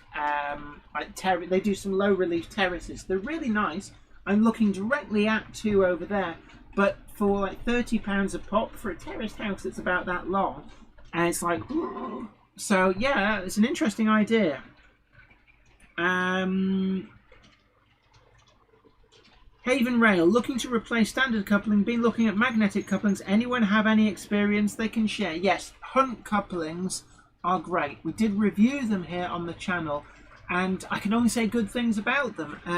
If you're going to do shunting, they don't do that, but fixed rakes, they work so well. They very much are a massive improvement over so many other types of couplings for fixed rakes. If you're going to do a lot of shunting, not so good. For shunting, I would suggest perhaps KDs.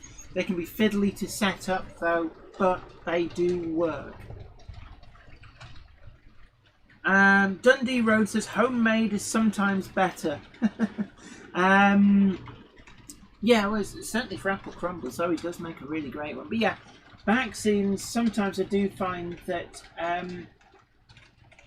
it can be quite therapeutic to make your own, using scrap buildings and stuff. Yeah, but back scenes really do bring a model railway to life, because what they're actually doing is they're giving this suggestion that the railway doesn't just end at your wall or the edge of your layout. It keeps going. The miniature, you want it to look like the miniature world keeps going. Basically, if you can, make a convincing back scene that looks like there's real buildings with real texture and depth going back, fading out to the distance, then you will give this illusion that your model railway is much bigger than it actually is. So I'm sat here, and you can just see in the shot that's come up, you can just about see the sky with a little bit of Kearsley Power Station, a little bit of suggestion of hills going on there. It's not helped by the angle. We've got the kind of the roof coming in, but definitely from when you'll see it on with the camera wagons, it does come out really, really nice, and it does bring a lot to a model railway. Kelly Ashford, okay, how about a Great Western tender engine? You have a few of those. Go on, as you gave me £5 on the super chat, give me one moment to head off behind the camera. You can hopefully still hear me. I'm going to try not to bang into the microphone stand because it'll sound horrible. So deep within the dusty backwaters of the corner of the shelf, I have got a Hornby Super Detail GWR livery King class. I'm just going to give it a bit of a dust because it's looking like it's been up there unused for a very long time actually. So just going to give her a bit of a clean, and if anyone's wondering, like, oh that's great, you're cleaning the dust off. Clean, soft bristled brush, and it has to be a soft bristled brush, otherwise you will literally clean the detail off. And you still got to be quite careful, you know, you can't just go gung-ho because you may dislodge stuff, but very carefully. And the soft bristled brush does let you get right into all the nooks and crannies just to get some of that dust out, and boom, there we go, squeaky clean. Oh, I've just knocked the full plate down. Oh, I never knew it did that. Right, and this is going to go, let's put it with the Pullmans. What I will say to you is that I'm going to have to take some of the Pullmans off. I don't know how many, but this will not have the same amount of oh my word, the same amount of traction. Have I missed somebody's? Kelly Ashford, can you run a GWR tender engine? I'm on the case right now. Oh, you're very, very generous. You don't have to keep dropping money like that at me. Don't get me wrong, I really do appreciate it. But normally just asking is fine. I feel embarrassed when people give me lots of money. But thank you very, very much. That is exceptionally kind. And we're going to try and get the... it is King Charles II. So when the Class 33 comes on round, I'm going to put that on the track. It will probably just spin up its wheels. So I will have to take some of those Pullmans off as well, unless of course I just double head it with the 33, which I can do very craftily. I can get this on the track quickly and without actually shorting the track out. Meanwhile, creeping ever closer. Okay, so let's have a look. What number is that? 6009. Loco 6009.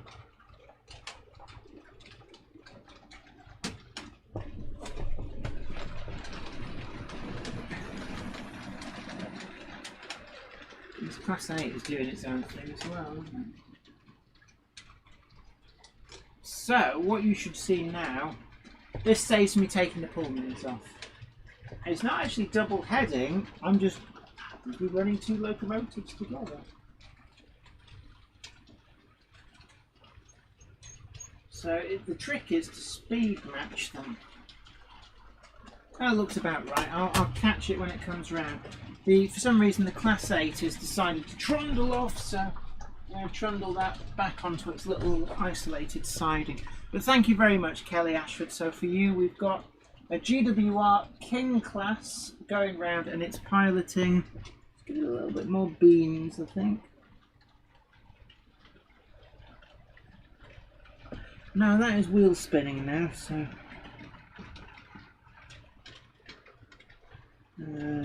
Drop it down just a couple more. So, there you have it. That's the Great Western Railway King class going round. And I'm sorry if I've missed loads and loads of comments. I sort of scrolled through because I noticed that somebody had dropped a super chat donation there, so I wanted to get to that. Frank Feely, my son just went into hospital to get an abscess tooth removed. Ooh, I qualify for some whiskey too. I think your son might appreciate some as well. Oh, that must have been ever so painful. Really sorry. Sorry to hear that.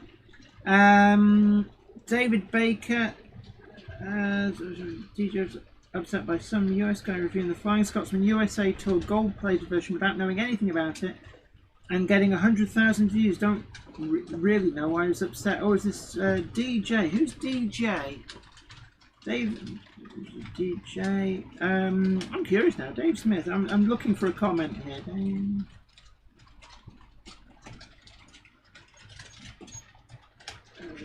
I've missed a comment that I'm video to Dave Baker.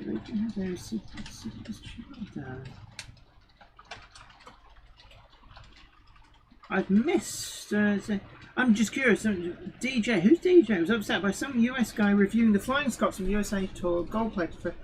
See, so if it's a big channel, you see, I've seen this Laurie's Mechanical Marvels or something like that.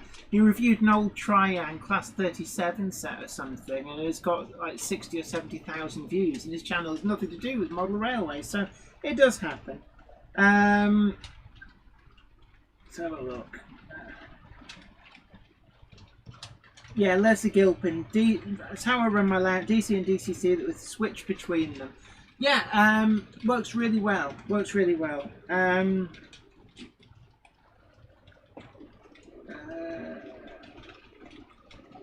James Akers. I never realised chips were reasonably priced. They seem dear to me. What's that? Sounds really good. I know a few people on that flexibility. DC or DCC on the way. Yeah, I mean certainly when you're going through the changeover for a long time. I had the outermost track as DC only, so I could still run the non-fitted locos, but then I was slowly fitting more and more locomotives, and I'm now at a point where there's like a handful of locos that are not DCC fitted, and actually I'm looking up there now at them. They're mostly split chassis locos, old Bachmann Class 4s, things like that. No real impetus to get them DCC fitted, so I made the outermost track DCC as well, but I still retain the ability to be able to actually juice it up and run it on DC should the need arise. Which incidentally, I'm filming another video for Hornby. It did the weathering video, and they've asked me to do another video. I've come up with an idea, and I'm going to be doing that, filming that hopefully tomorrow, which does require just a little sneak peek. The outermost track to go back to DC running for one specific locomotive. Fly My Channel once says, oh, the blue Pullman and a lovely rake of Pullmans. I don't actually have the blue Pullman. The ones on the outside track are actually Mark 1s. There is a Mark 1 Pullman in there. They're all Bachmann, but there is a Mark 1 Pullman, but it's not a blue Pullman train. Leslie Gilpin says, I keep all my boxes boxed and marked as DC or DCC, so the appropriate track gets switched to DCC as appropriate.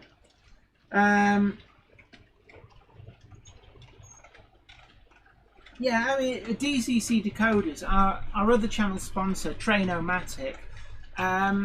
They're really good chips, and not sound chips or anything, but as a basic chip, they do all the functions really great out of the box, and you can pick them up. I think they're about £16–17 each, so they're not the cheapest, but certainly they offer great value for money. DCC decoders don't have to be really expensive.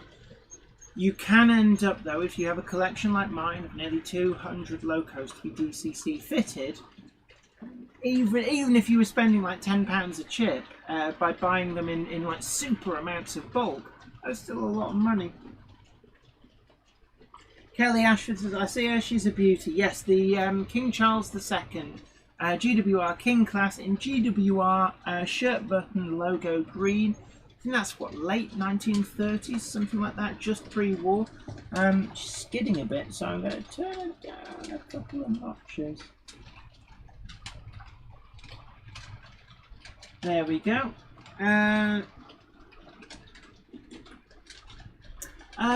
Blanking plugs with DCC fitting. You don't need to take the decoder out. There is a CV setting. Can never remember which one it is, but you can change that, and it allows DC running with the DCC chip installed. Be warned, if you have something like, say, a high frequency track cleaning unit, you must disconnect that, because the high frequency will destroy your DCC decoder like that. It will just, the magic smoke will pop out in no time at all. But you can set a DCC decoder to run on DC. Let's have a look.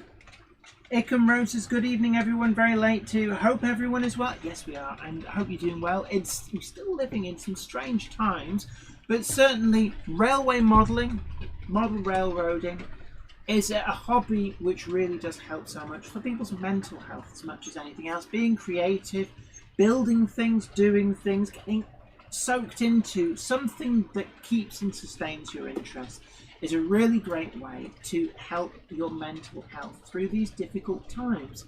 And certainly it's one of the things I've been trying to do is to show a lot of how-to videos, how to do various different things.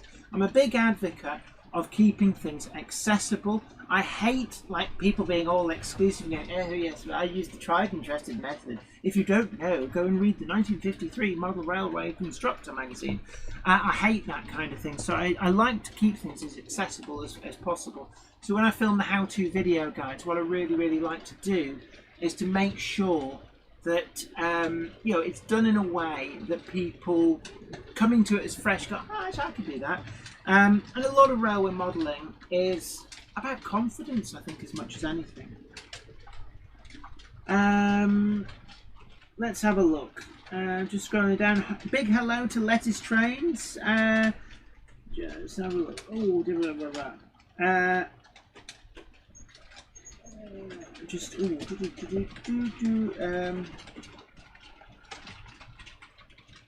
Leslie Gilpin says the channel Dragon Junction mentioned is the one Jenny just said. Oh, Laurie's Mechanical Marvels, yeah, which was not a model railway related channel, but you have to remember that they had a massive subscriber base, and that is one of the things that, you know, if you have huge numbers of subscribers, then you are going to get a big audience for anything you put up.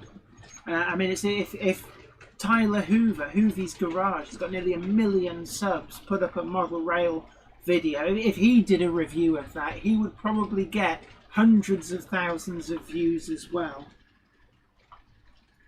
Ickham Road says, love the King class. Thank you very much. It actually hasn't run for a very long time. I have a feeling, I can't remember if it's sound fitted. Yeah, it's sound fitted.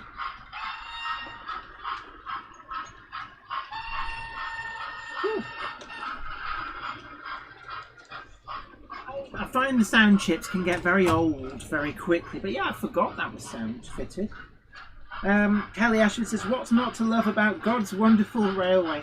Definitely, the Great Western Railway certainly had a lot of aesthetic charm going for it. Wardle Road says, Jenny, how are you getting on with your article for Hornby Magazine website? I finished mine last week. You make me feel bad, I haven't even started mine. I was supposed to start yesterday. The topic I've been given... I've pressed the wrong button there. The topic I've been given, I'm not too confident in doing. But I'm hoping to get it done tomorrow, it has to be said. But I feel really bad. It's like I'm on deadline and I've not done it. Stuart Muir says, hiya Jenny, why not get Simon Shed on your show? And I tend to get people on who I know, or at least know of. I've never heard of Simon Shed, I'm sorry. J94 says, I need to expand my Southern Railway loco fleet, not the new Southern, the good old steam age of the Southern region. There's some great locos actually out there, a lot from Hornby, it has to be said. Lord Nelson is a great locomotive. I'm just going to turn that locomotive off because that's getting a little bit, it's like repetitive. N15, S15. There's London South Western Railway B4 from Daypol. James Akers, you're doing an article for Hornby Magazine. Yeah, there's a few of us actually been asked to do that. Robert Cicero says, use a Gronk as a helper. Not sure they're very good at writing magazine articles. Did someone mention a Gronk? Ben Tullett says, no, Virgin Wi-Fi has failed, forcing me to use phone data. Might have to say night to everyone. Damn Virgin Media. They did that to, no, are we on Virgin? Yeah. Did that to us the other week. I'm probably sat here burning through all my data for all I know. Peter Leyland says, a great layout to show a 3D type back scene is the 016.5 layout Bridport Town. Well worth looking up. Somebody was talking about that actually. I think it was RM Web, literally just earlier today. So, yeah. Weird that, isn't it? It's just you look at somebody talking about a particular layout and then somebody mentions it on the live stream. Good night to you, Ron Stanbridge. It's been great having you in the chat, and you do stay safe, and great to see you next time. Lettuce Trains, what's everyone's opinion on the Daypol water towers now? Boom. That's not quite fair. We talked about that at the beginning. It's not Daypol's fault. They've been let down by the factory that's made them. They've, for whatever reason, put the wrong component in. And I think it is... This is actually something that's common to certain factories in China. They'll agree a specification for a product, and then once they've got the contract, they'll substitute in something cheaper. I know that some automotive suppliers found this with parts for automatic gearboxes, agreed the specification, and then when the parts came, they were sub-specification and were actually junk. Worthless for the intended task. Yeah, which it makes me wonder, why do people still keep setting up in China? I think most of the time everything's fine. But I have to say, I applaud Daypol. They've identified that it's a fault through no fault of their own, and they've issued, without any hesitation, a full product recall. Yeah, so I think fair dues to them. They've owned the error. And I would say as well that I do hope that people do keep supporting the Daypol water tower. Once this issue is fixed, there is nothing else wrong with them. It is a great product, a great idea. Yeah. And hopefully it will not hurt the sales. We've had a lot of fun with it. So he said keep the sound on. So there we go. The sound is still going.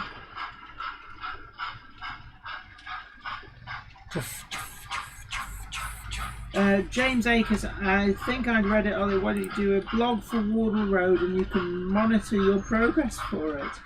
Right. Yeah, I feel really naughty now for not having done the Hornby magazine article yet. In my defence, I have been at work every single day. You've had a lot of hard work in the last few weeks. Lots of people actually asking for the sound back on, so I have put the sound back on. Moreland Model Railway, Andy, got to go now, Jenny and Zoe. Thanks for the stream, great chat once again. Stay safe, everyone. Bye all, and you take great care as well. Hopefully, see you back here next week as well. Ian Ryan, I've seen old keyboards that go out of tune before. Oh, that's right. I'm answering somebody else's. Railway fan, absolutely right. Manual water tower is fine. Yeah, the manual version of the tower, nothing wrong with them. Kelly Ashford says toot toot.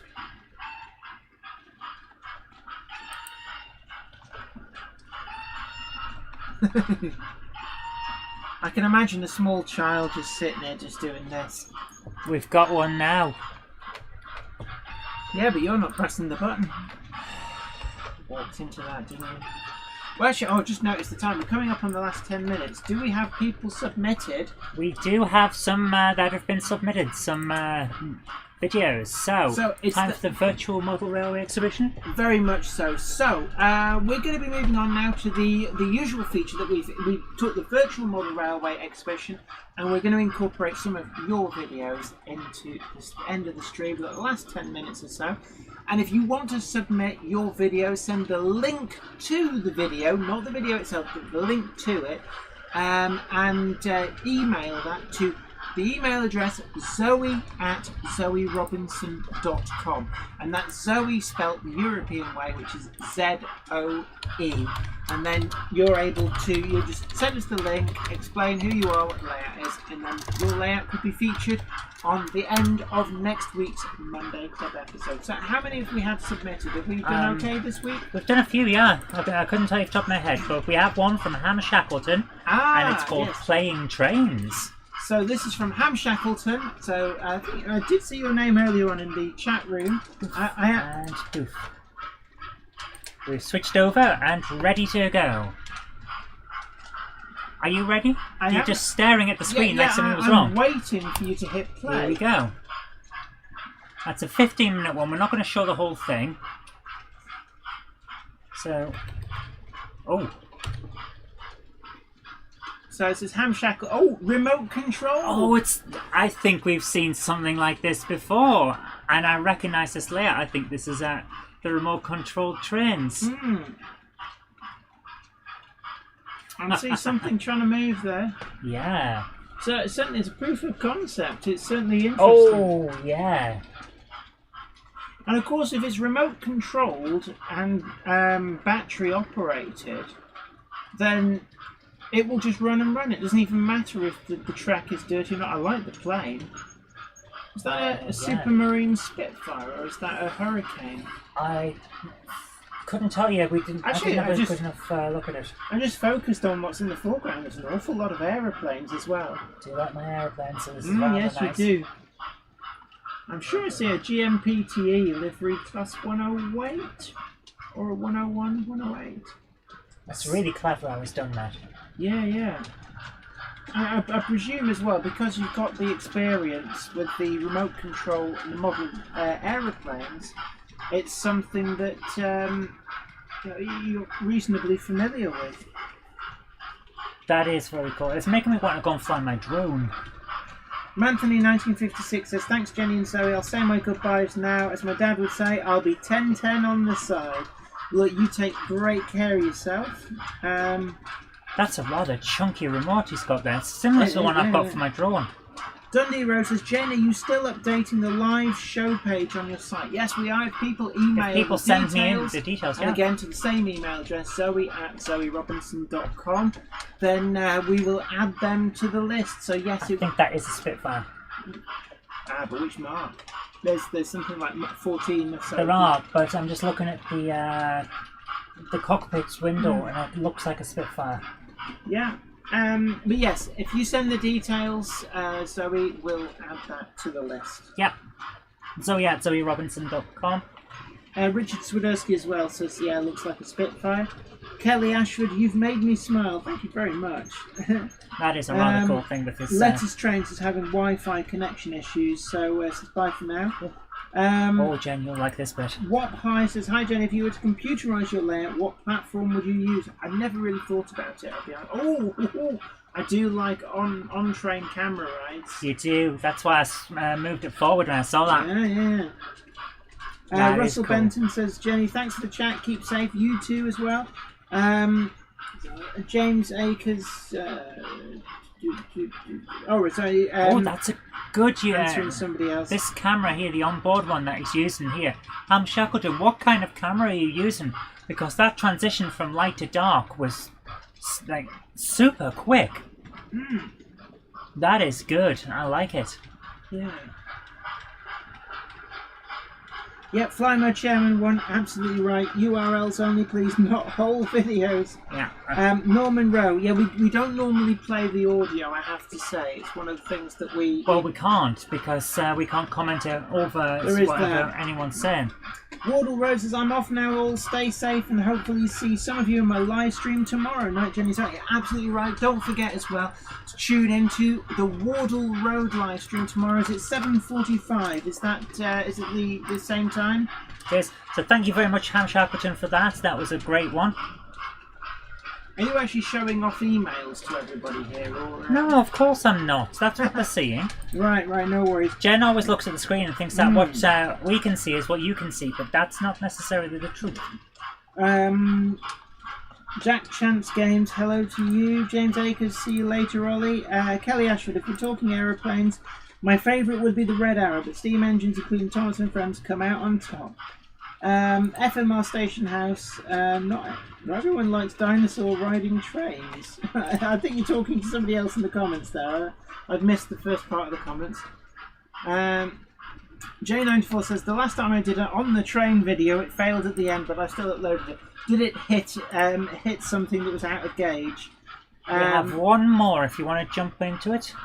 Right, yeah, okay, well we're going to jump into the browser. The next... it's Shanghai 264359 again. Improvements to brilliant. layout lighting. I'm not sure we've seen this one before. I think it came in after last Monday Club. This is the... Oh, wait a minute, no, I think we have seen this one. We did see this one. Right. It still looks good. We did see this one. Fair enough.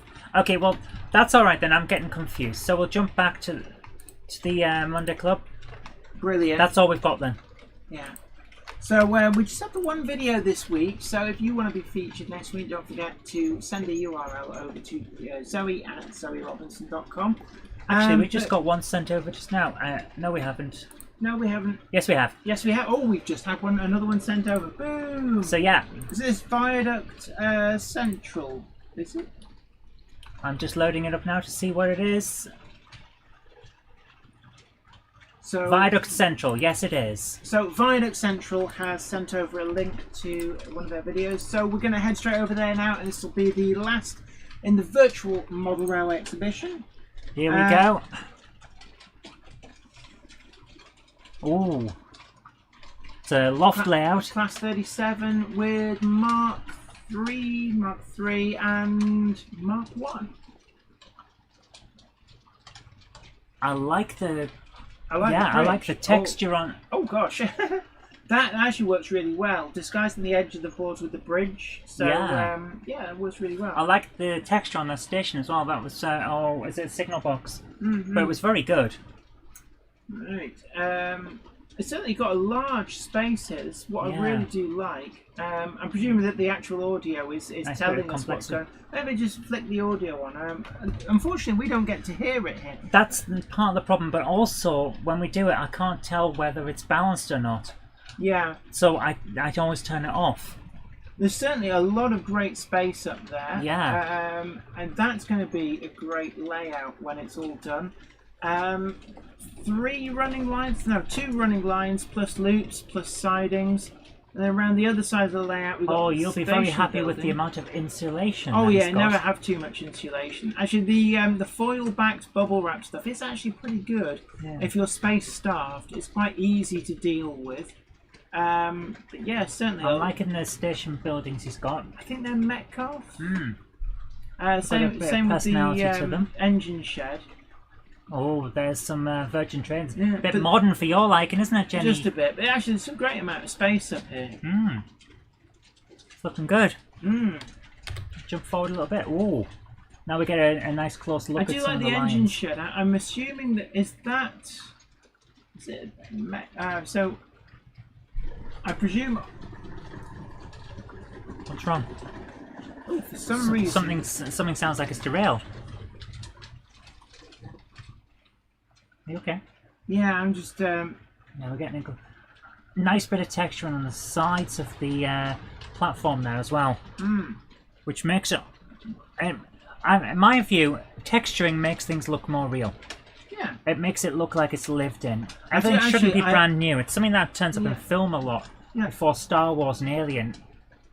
I like the brick papers that you've used. I'm assuming it's brick papers. It does work really, really well. I think this is one to watch. It's going to be an interesting one to see develop.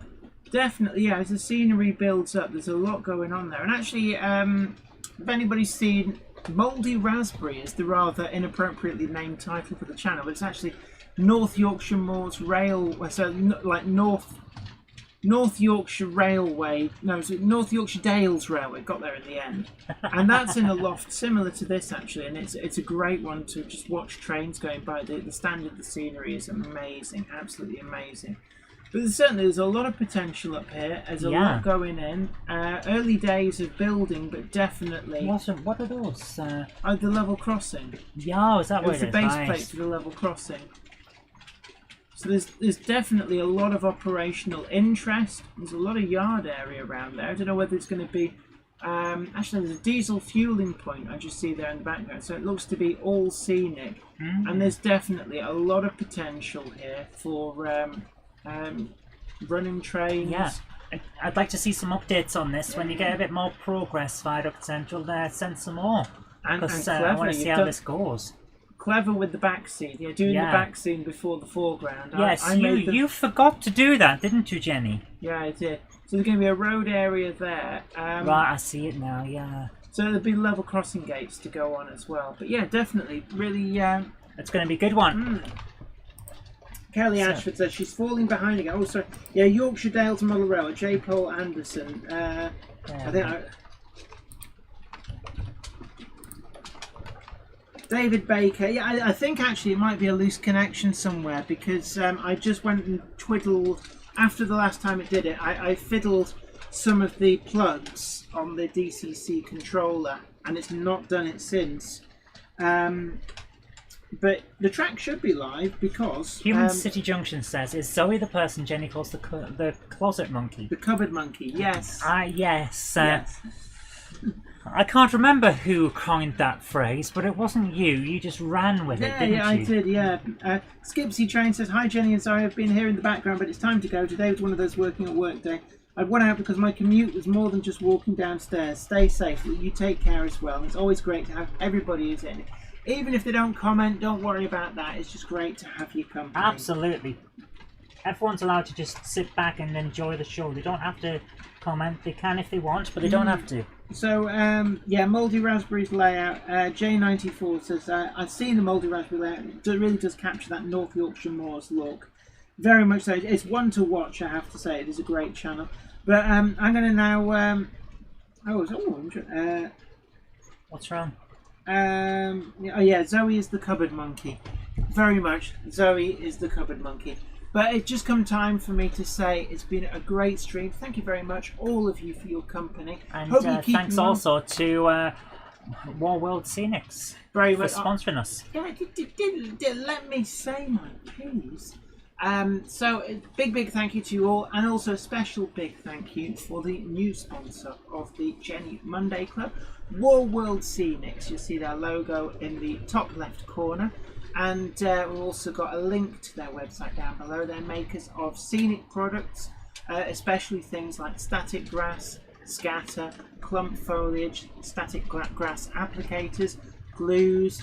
But also, saw on the website, they've also got some MDF laser cut bridge components, all sorts of stuff. So there's some really great products on there, and their sponsorship of this channel helps to make it possible for us to do ever more ambitious projects. So we're very grateful for their support.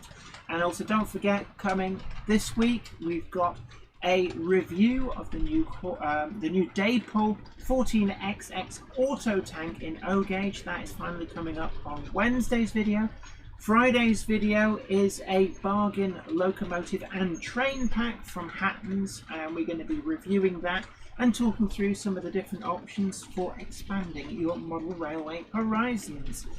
Next week as well, gosh, it's all very busy. We've also got a how-to guide with static grass application, and that is also in association with War World Scenics, who very kindly sent over the static grass applicator and products to go with that for me to check out, and boy, have I been very impressed with that. So you've been having a lot of fun, haven't you? I have, yeah, making all my ground very furry with grass.